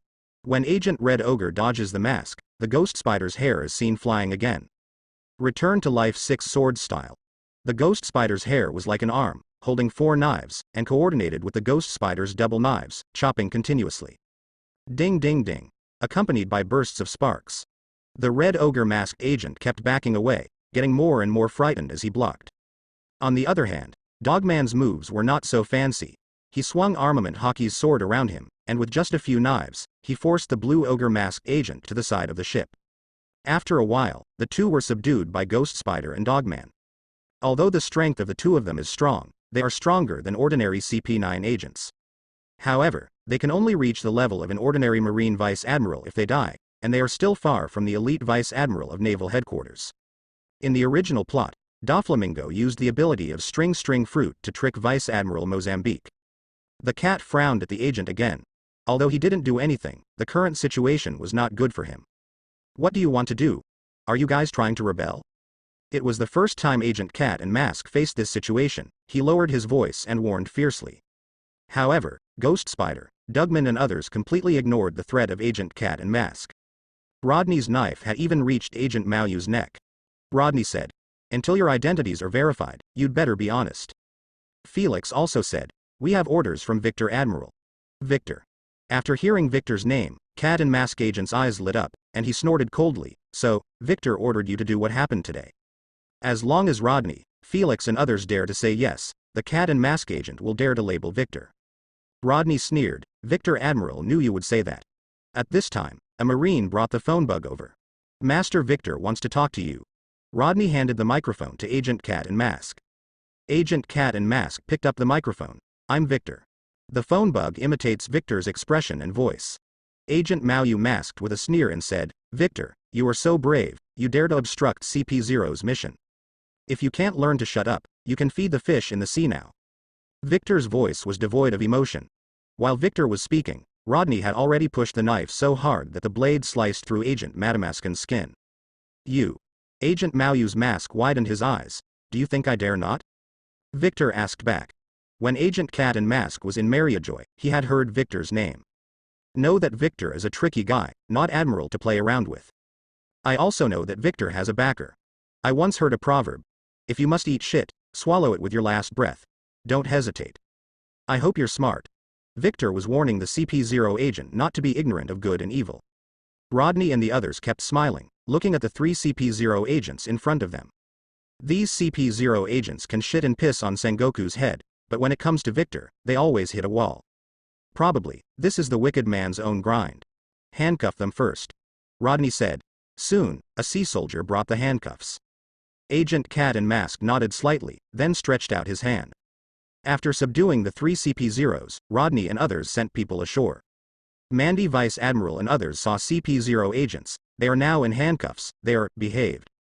They didn't say anything. At this time, Rodney held the phone bug, and the phone bug imitated Victor's expression and said, I hope it will end decently. Mandy Vice Admiral et al. You look at me, I look at you. If you don't want to be decent, then I will help you to be decent. Hold up the knives and guns. Victor said coldly. Now it is suspected that the pirates are pretending to be Marine and CP0 agents, and the number is about 10,000. Crash. More than 10,000 Marines raised their guns in unison, surrounding Mandy Vice Admiral and others. Mandy Vice Admiral and others also brought 10,000 people. However, now 7 or 8,000 people have been frozen by Aokiji. Now, they are surrounded by Victor's men. This is the first time in Marine history that this has happened. Mandy and the others were speechless. They had been surrounded by pirates several times their size, and this was the first time they were surrounded by Marines. Mandy Vice Admiral. You're going to be court-martialed. Handcuff them. Rodney walked up to Mandy Vice Admiral expressionlessly, and put the handcuffs on Mandy Vice Admiral with his own hands. At this time, Rodney came to Zephyr with the phone bug. Teacher Zephyr. Rodney hands the phone bug's mic to Zephyr. Zephyr holds the microphone. Teacher, your health is not good, and I will take care of the rest. The phone bug imitated Victor's earnest expression. I see. Zephyr sighed, his eye sockets were a little wet. I'm bothering you. Victor deserves to be his best student. Sengoku always said that Victor was too extreme, and suppressed Kuzan and others in disguise. But look now. It is Sengoku and the world government who want to capture Kuzan, and even want to kill Kuzan. Although the relationship between Victor and Kuzan is very ordinary, Victor stepped forward for his teacher. Protect Zephyr at the risk of being held accountable by the world government. Compared to Victor, Sengoku is so hypocritical. Teacher, please don't say such words. The kindness you have given us cannot be repaid in this life. As he spoke, Victor shouted again, Perusalino. You hunt down Kuzan. This is your mission, I will leave you alone. However, if you accidentally hurt Teacher Zephyr, then I will kill you. It's literal, not a threat. Victor's words reached Kizaru's ears. Kizaru couldn't help frowning, but soon, his brow relaxed.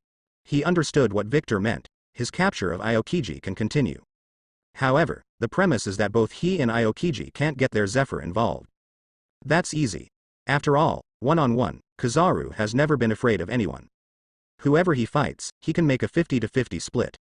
Let the two of them leave here and fight in another place. Others returned to the warship and awaited the results. After hearing Victor's order, the Marines brought by Kizaru were all relieved. They don't want to get involved in Admiral's fight either.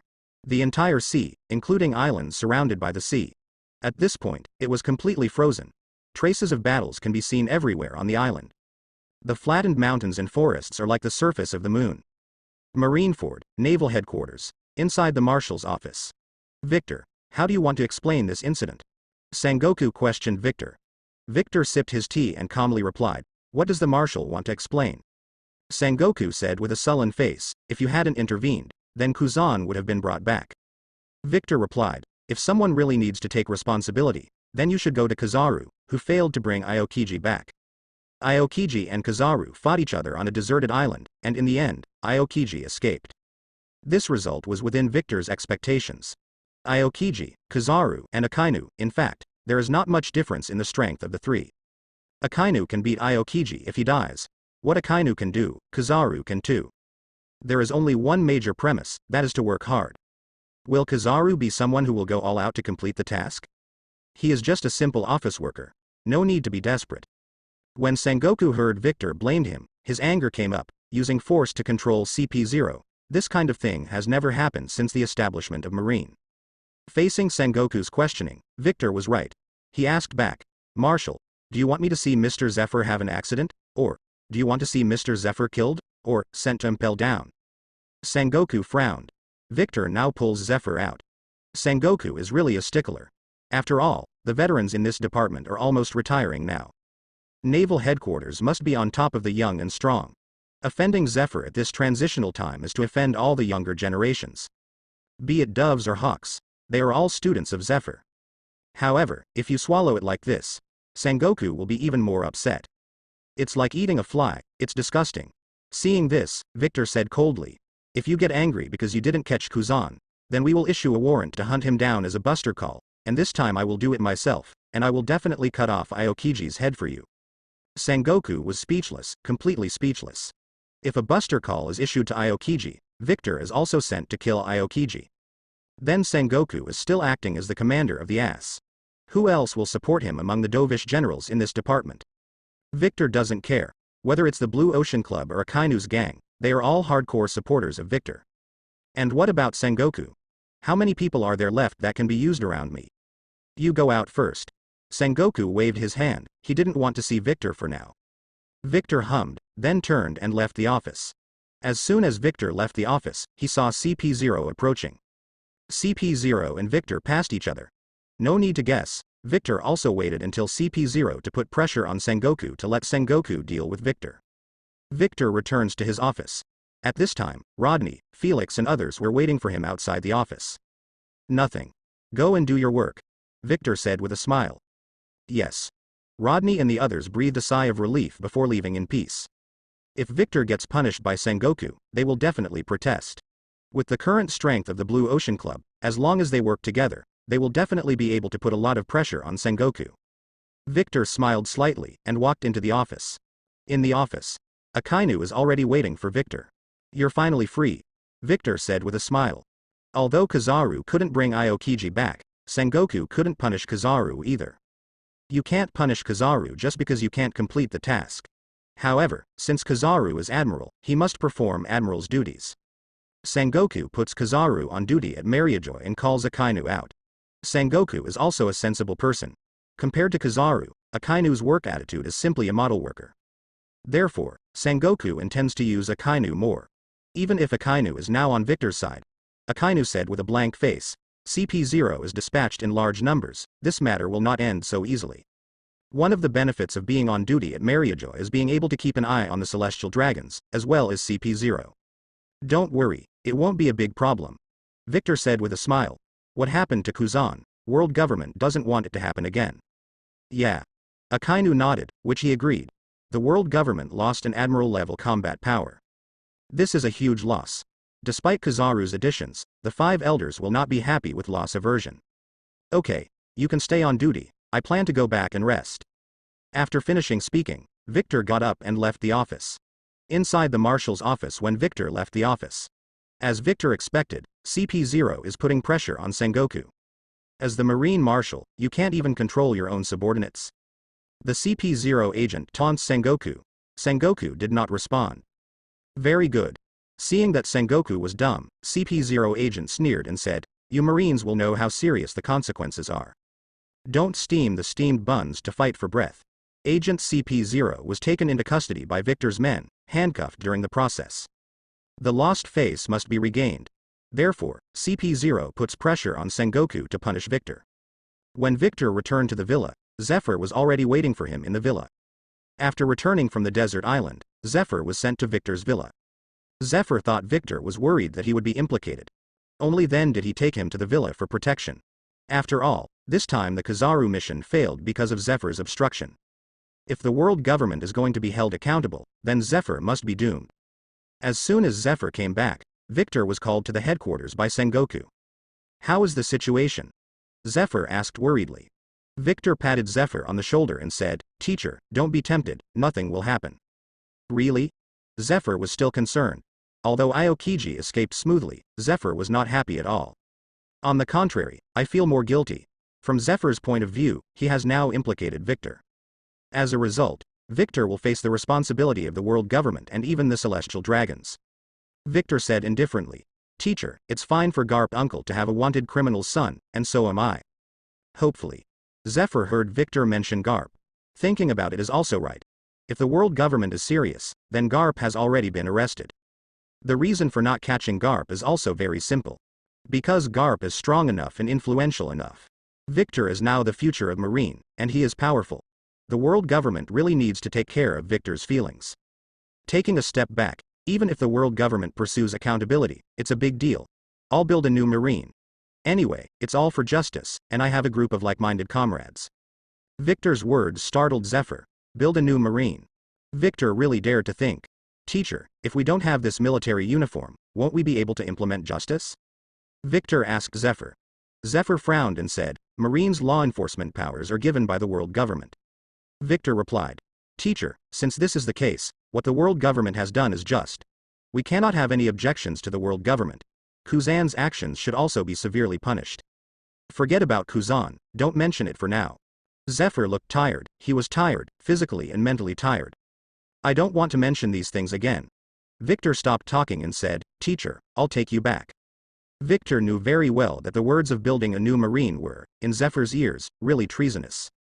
However, Victor did say that on purpose, because in the original plot, Zephyr chose to set up a new Marine after he couldn't understand the practices of Marine and world government. The reason why Victor said this is actually to instill a concept in Zephyr. Give Zephyr the idea of building a new Marine ahead of time. And Victor also wants to use Neo Marine. Victor sends Zephyr back to military school. At this time, 4 female students walked over from a distance.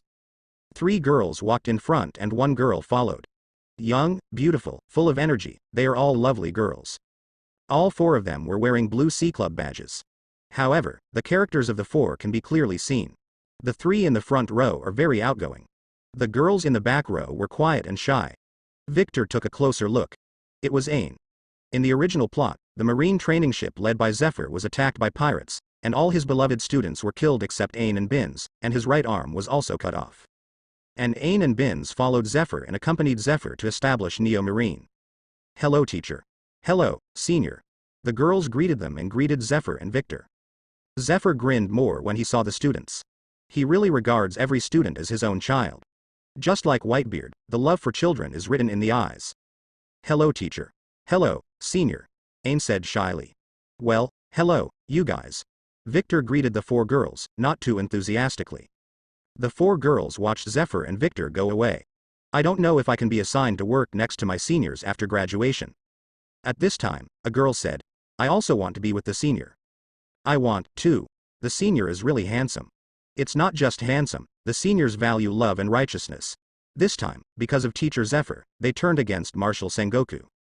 I heard that the senior is not married yet. It would be great if I could marry the senior. The 3 girls started talking about Victor, looking forward to the future. In their eyes, Victor is a perfect man. Not to mention marrying Victor, even if they can only stay with Victor, they are satisfied. Ain, what about you? What do you think of the senior? At this time, a girl asked Ain.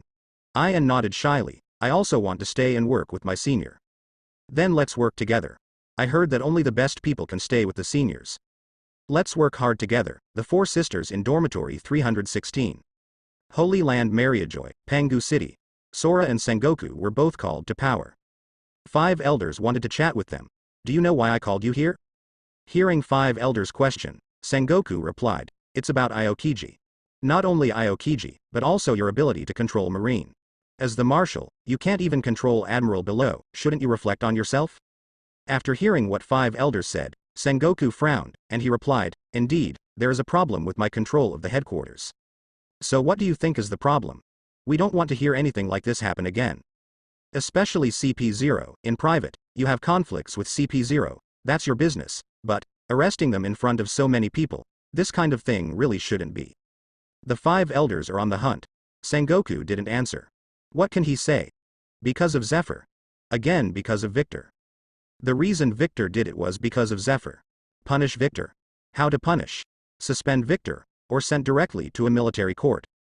To deal with Zephyr, suspend Zephyr's work in the military academy? Or just send Zephyr to the Enies lobby for conviction?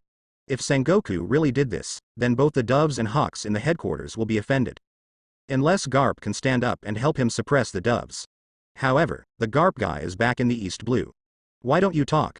Do you want to protest with silence? 5 elders asked again.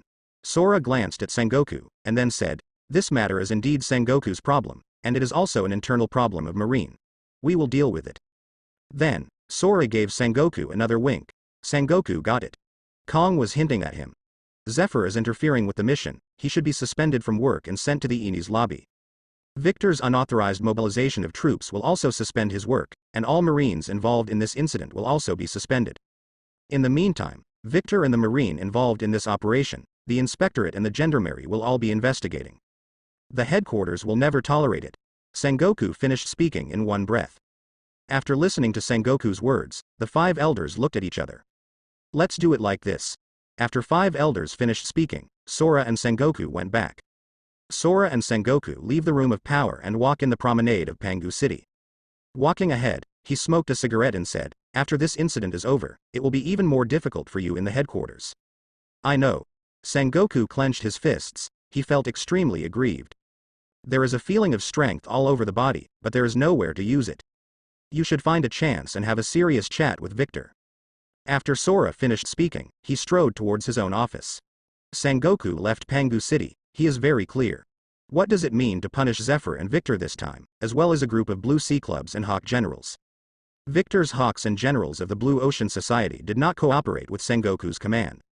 Now that Sengoku has dealt with Zephyr, the doves will no longer approach Sengoku. Kizaru can be used. However, only Kizaru and his generals are almost negligible.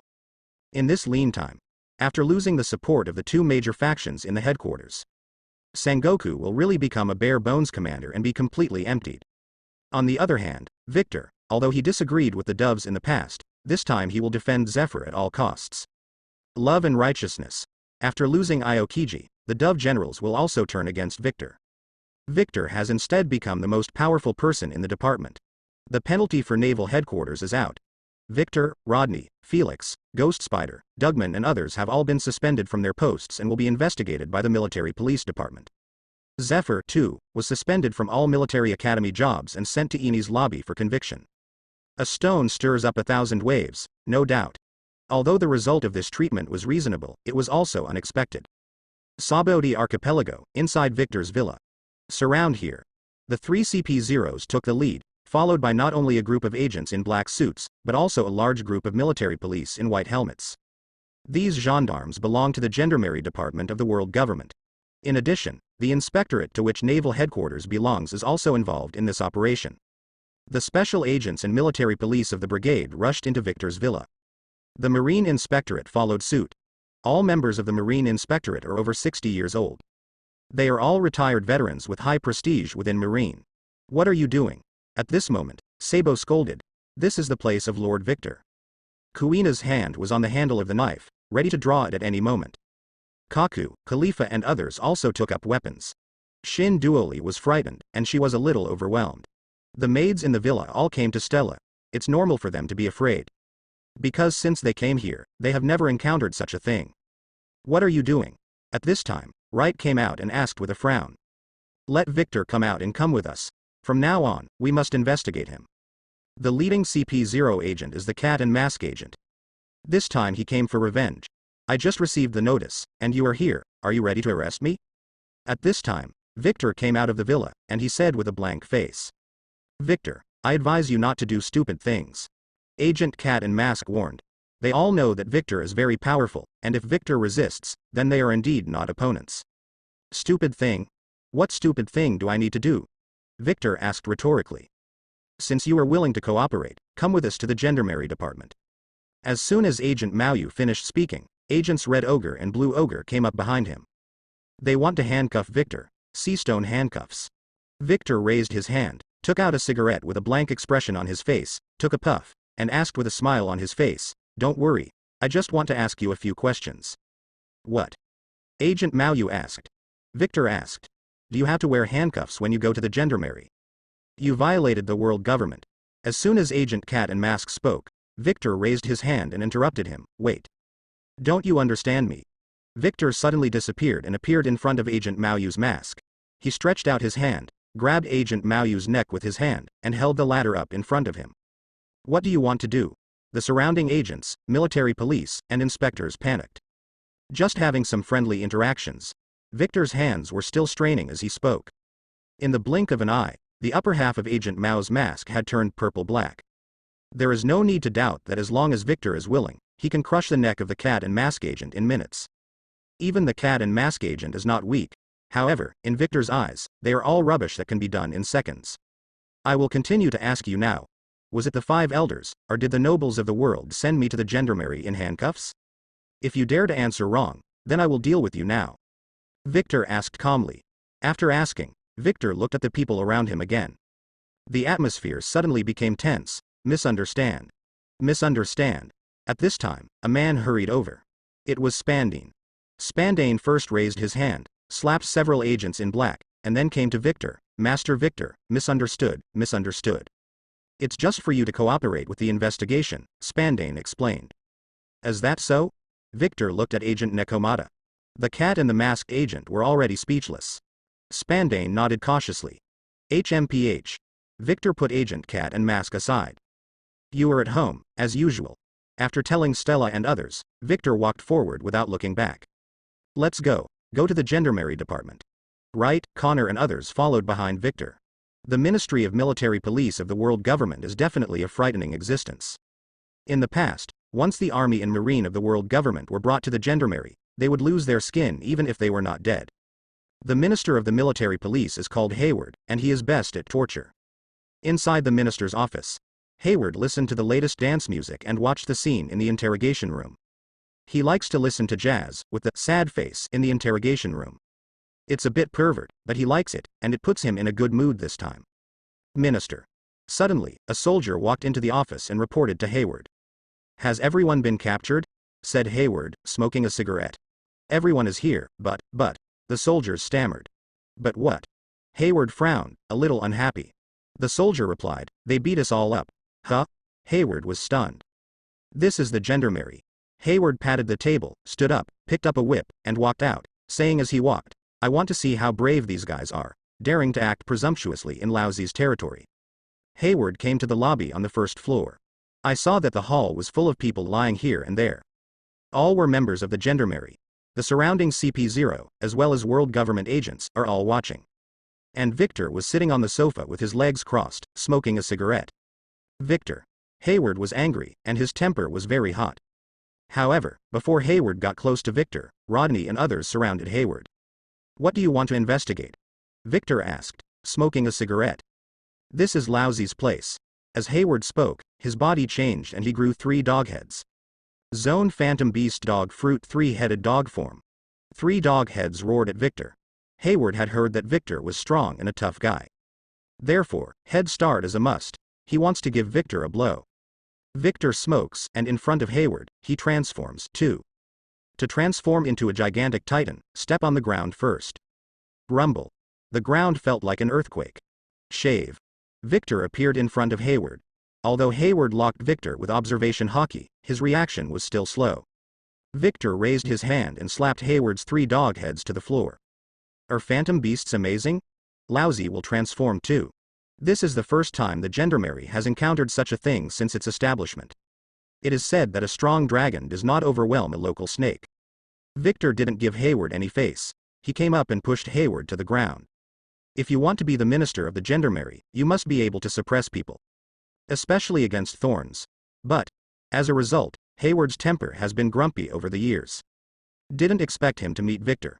Victor treats the elders in the headquarters with great respect, and never puts on airs when he treats the younger generation. However, Victor treats other people. For example, CP0 has never lost face. This is true for CP0, let alone Hayward. At this moment, the Gendarmerie was completely silent and dead silent. Victor still maintains his Titan form. The three dog heads held down by him with one hand, from the initial arrogance to the present fear. Hayward's strength is not weak, but it depends on who you compare with. In the Gendarmerie, he is the strongest, but if compared with a monster of the level of Marine Admiral, that was a free gift. What's more, Victor is still the strongest admiral. Out of the corner of Victor's eye, he glanced at the blue ogre masked agent and others. Humph. Afterwards, Victor regained his human form, sat back on the sofa, and raised his legs again. Okay. What do you want to cooperate with the investigation? Let's start the investigation. Yes, Wilkin, the deputy minister of the Gendarmerie, hurriedly responded. Then, Wilkin picked up the documents and began to question them one by one. Victor Admiral, you. Wilkins wanted to ask, and Victor glared at Wilkin. Wilkin shuddered. Didn't you say you want to cooperate with the investigation? He just opened his mouth. At this time, Spandane had already realized it. He hurriedly came to Wilkin's side, lowered his voice, and reminded in a low voice. Victor Admiral asked you to ask, do you really ask? Wilkin suddenly realized, and at the same time broke out in a cold sweat. Hayward's position, do you want it? Seeing Wilkin's reaction, Spanda said again. Wilkin's eyes lit up. He gets it. This time I understand in seconds. Therefore, Wilkin hurriedly said, Master Victor, you must be tired from sitting, you should rest for a while. Yeah. Victor smiled, then looked around. Of course, all adults should go to rest first. Wilkin is a slavish face, worse than Hannibal, Impel Down's deputy director. Victor said with a blank expression. After a period of rest at the Gendarmerie, it's considered a vacation. Yes. Right, Connor and others said in unison. Zephyr was also captured. However, Zephyr is different from Victor. Zephyr didn't fight back. Facing the Eni's lobby bailiff who came to arrest him, Zephyr chose to put on handcuffs. Zephyr is a very righteous man. He also thought he was wrong. Teacher Zephyr. Ain and others watched Zephyr board the justice ship. What should I do now? Go to Senior Victor. Senior Victor must have a solution. A student suggested. The student wears the club blue emblem on his chest. Yes. Let's go to the senior now. The students of the military academy boarded the ship together and went to the Saboti archipelago. However, when they arrived at Saboti archipelago, they soon learned from the conversations of passers-by that Victor had been taken away by the Gendarmerie. Boss, you just said that Victor Admiral was taken away by the Gendarmerie? Binns asked the stall owner selling barbecue on the roadside. After looking at the outfits of Binns and the others, the stall owner said, yes, there are a lot of people here. Let's go to the senior's house first. At this time, a student reminded. Afterwards, many students came to Victor's villa. In Victor's villa, the maids are still working normally. When the maids saw them coming, they went to inform Stella. Hello, we are here to find Victor Admiral, but we just heard that he was taken away by the Gendarmerie. This time the leading student took the initiative to explain his purpose.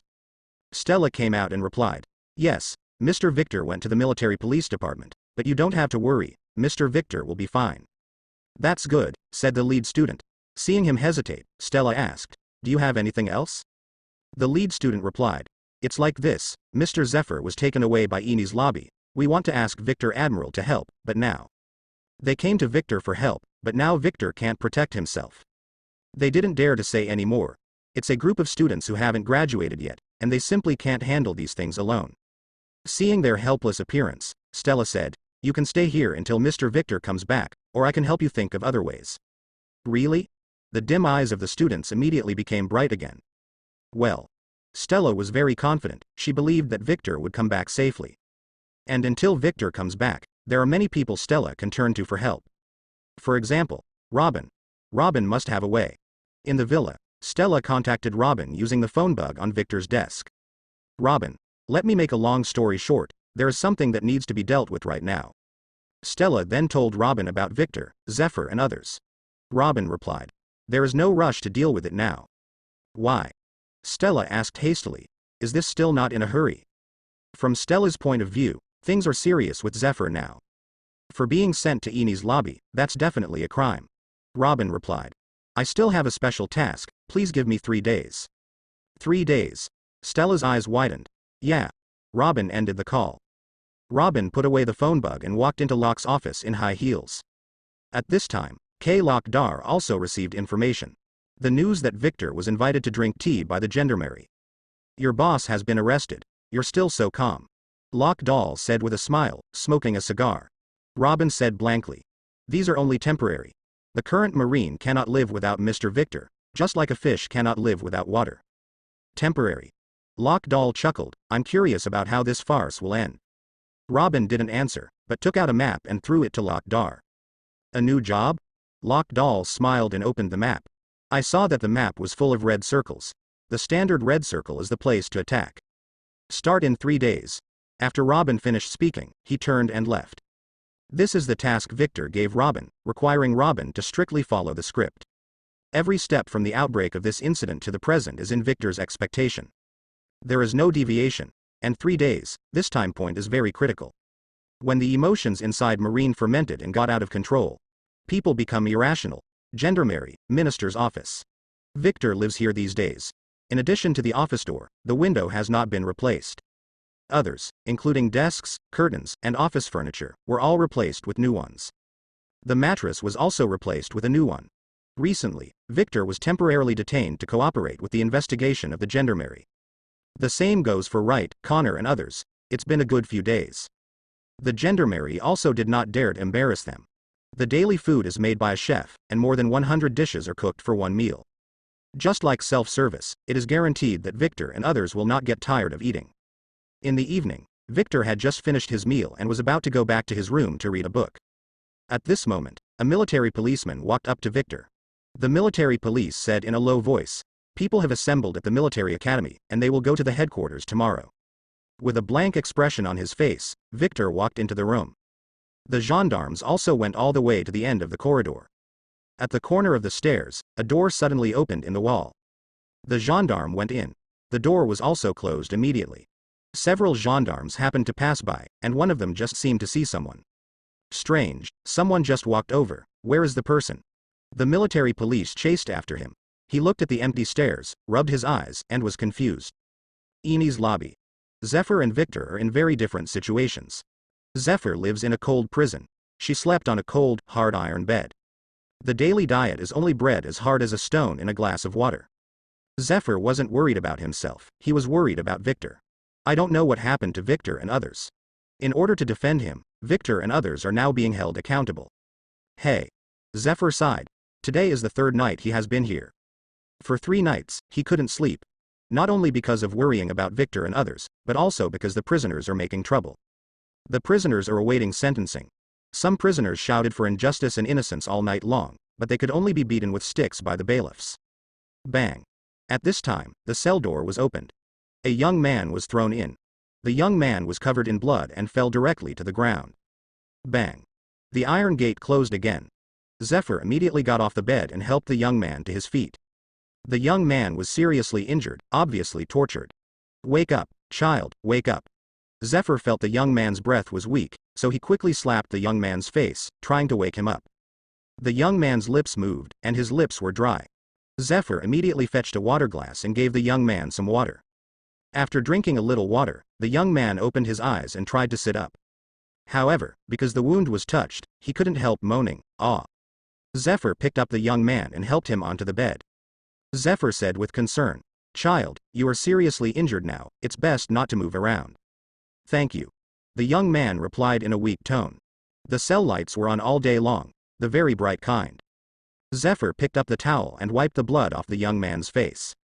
The young man is very delicate and gentle. No matter how Zephyr looked at it, he didn't think young people were bad people. However, if you know people, you don't know your face, but you don't know your heart, and people's hearts are separated by belly. Zephyr did not dare to judge subjectively, thinking that young people were also wrong. Unable to fall asleep at night, Zephyr simply asked, "Child, what's your name?" The young man looked at Zephyr, but he didn't recognize Zephyr. Because he is only 17 years old this year, Zephyr has retired for many years, retreating behind the scenes to train young people. So young people don't know Zephyr. YOLO, replied the young man. Zephyr asked again, "What crime did you commit to be sent here?" Yoro shook his head, "I did not commit a crime." No crime? Zephyr couldn't help frowning, he couldn't help thinking. Could it be that the young man in front of him was wronged? Yu Luo explained. My hometown lost my human rights because I had no money to pay the heavenly gold. A few years ago, the world government sent troops to invade my hometown, and everyone became slaves. Until last year, the Revolutionary Army rescued us. And we are willing to join the Revolutionary Army. Hearing, join the Revolutionary Army, Zephyr guessed what crime the young man had committed. Zephyr asked, "Do they want to get information about the Revolutionary Army from you?" Yu Luo nodded, then shook his head again, "I won't say it in my life." Well, you're a brave boy, Zephyr said. Yu Luo shook his head, "Actually, I am very timid and not brave at all." When charging, he hid behind a stone because of fear, and watched his comrades being shot and killed by the enemy. However, if I tell the information about the Revolutionary Army, then my family will be finished. I have 2 younger sisters who are still young. Without the protection of the Revolutionary Army, they will definitely not be able to survive. Yoro's words left Zephyr speechless. He believed in Yoro. Because it is the hardest thing for a man to admit to his own cowardice. Zephyr said, "You are brave, you dare to face yourself, you are better than many people." Actually, I don't want to fight at all. I just want to live an ordinary life. However, the world government doesn't treat us as human beings at all. We are not even as good as livestock. We obviously didn't do anything bad, we're just poor. Isn't it a sin to be poor? I saw them wearing clean clothes, eating good food and living in a safe environment. And we were dragging logs and boulders on muddy roads to build fortresses for the world government. People were dying every day. It was horrible to have no future. Yoro's words made Zephyr feel the pressure in his chest. He believes Yoro's words are true. During his tenure as Admiral, he heard similar things. Just haven't encountered it. Rest early, Zephyr said, patting Yoro's shoulder. Marineford, Naval Headquarters, inside the Marshal's office. Sengoku didn't go back last night and slept in the office all night. Recently, Sengoku has a lot to deal with. Such as celestial dragons. Don Quixote Musgarid-san's wrecked ship entered the Fishman Island. Musgarid-san asks for help from Marine. I thought that Musgarid's holy luck was more than good. Unexpectedly, Queen Otahime protected him. In return, Musgarid-san decides to take Otahime on a round-the-world tour, and in the process, collect the signatures of the human-friendly kingdom. Sengoku doesn't like or dislike this kind of thing. It's just that Marine is currently experiencing troubles. Already short of combat power. Now, sending some reliable people to protect such a small thing as Musgarid-san is giving Sengoku a headache. Release Teacher Zephyr, release Victor Admiral. Release Teacher Zephyr, release Victor Admiral. Release Teacher Zephyr, release Victor Admiral. At this moment, shouts came from the square. The shouts passed through the fort and into Sengoku's office. Sengoku got up and went to the window when he heard it, and looked out. I saw a large black crowd sitting in the square. It is estimated that there are at least tens of thousands of people. They wore headbands with the words, "Justice," written on their heads. Some held up photos, some held up signs, and some held up banners. Signs read, "Sit in, strike, justice." The banner reads, "For the blue and pure sea, release Teacher Zephyr, release Victor Admiral." A picture of Victor and Zephyr, held up aloft by them. Sengoku was dumbfounded. What are these guys doing?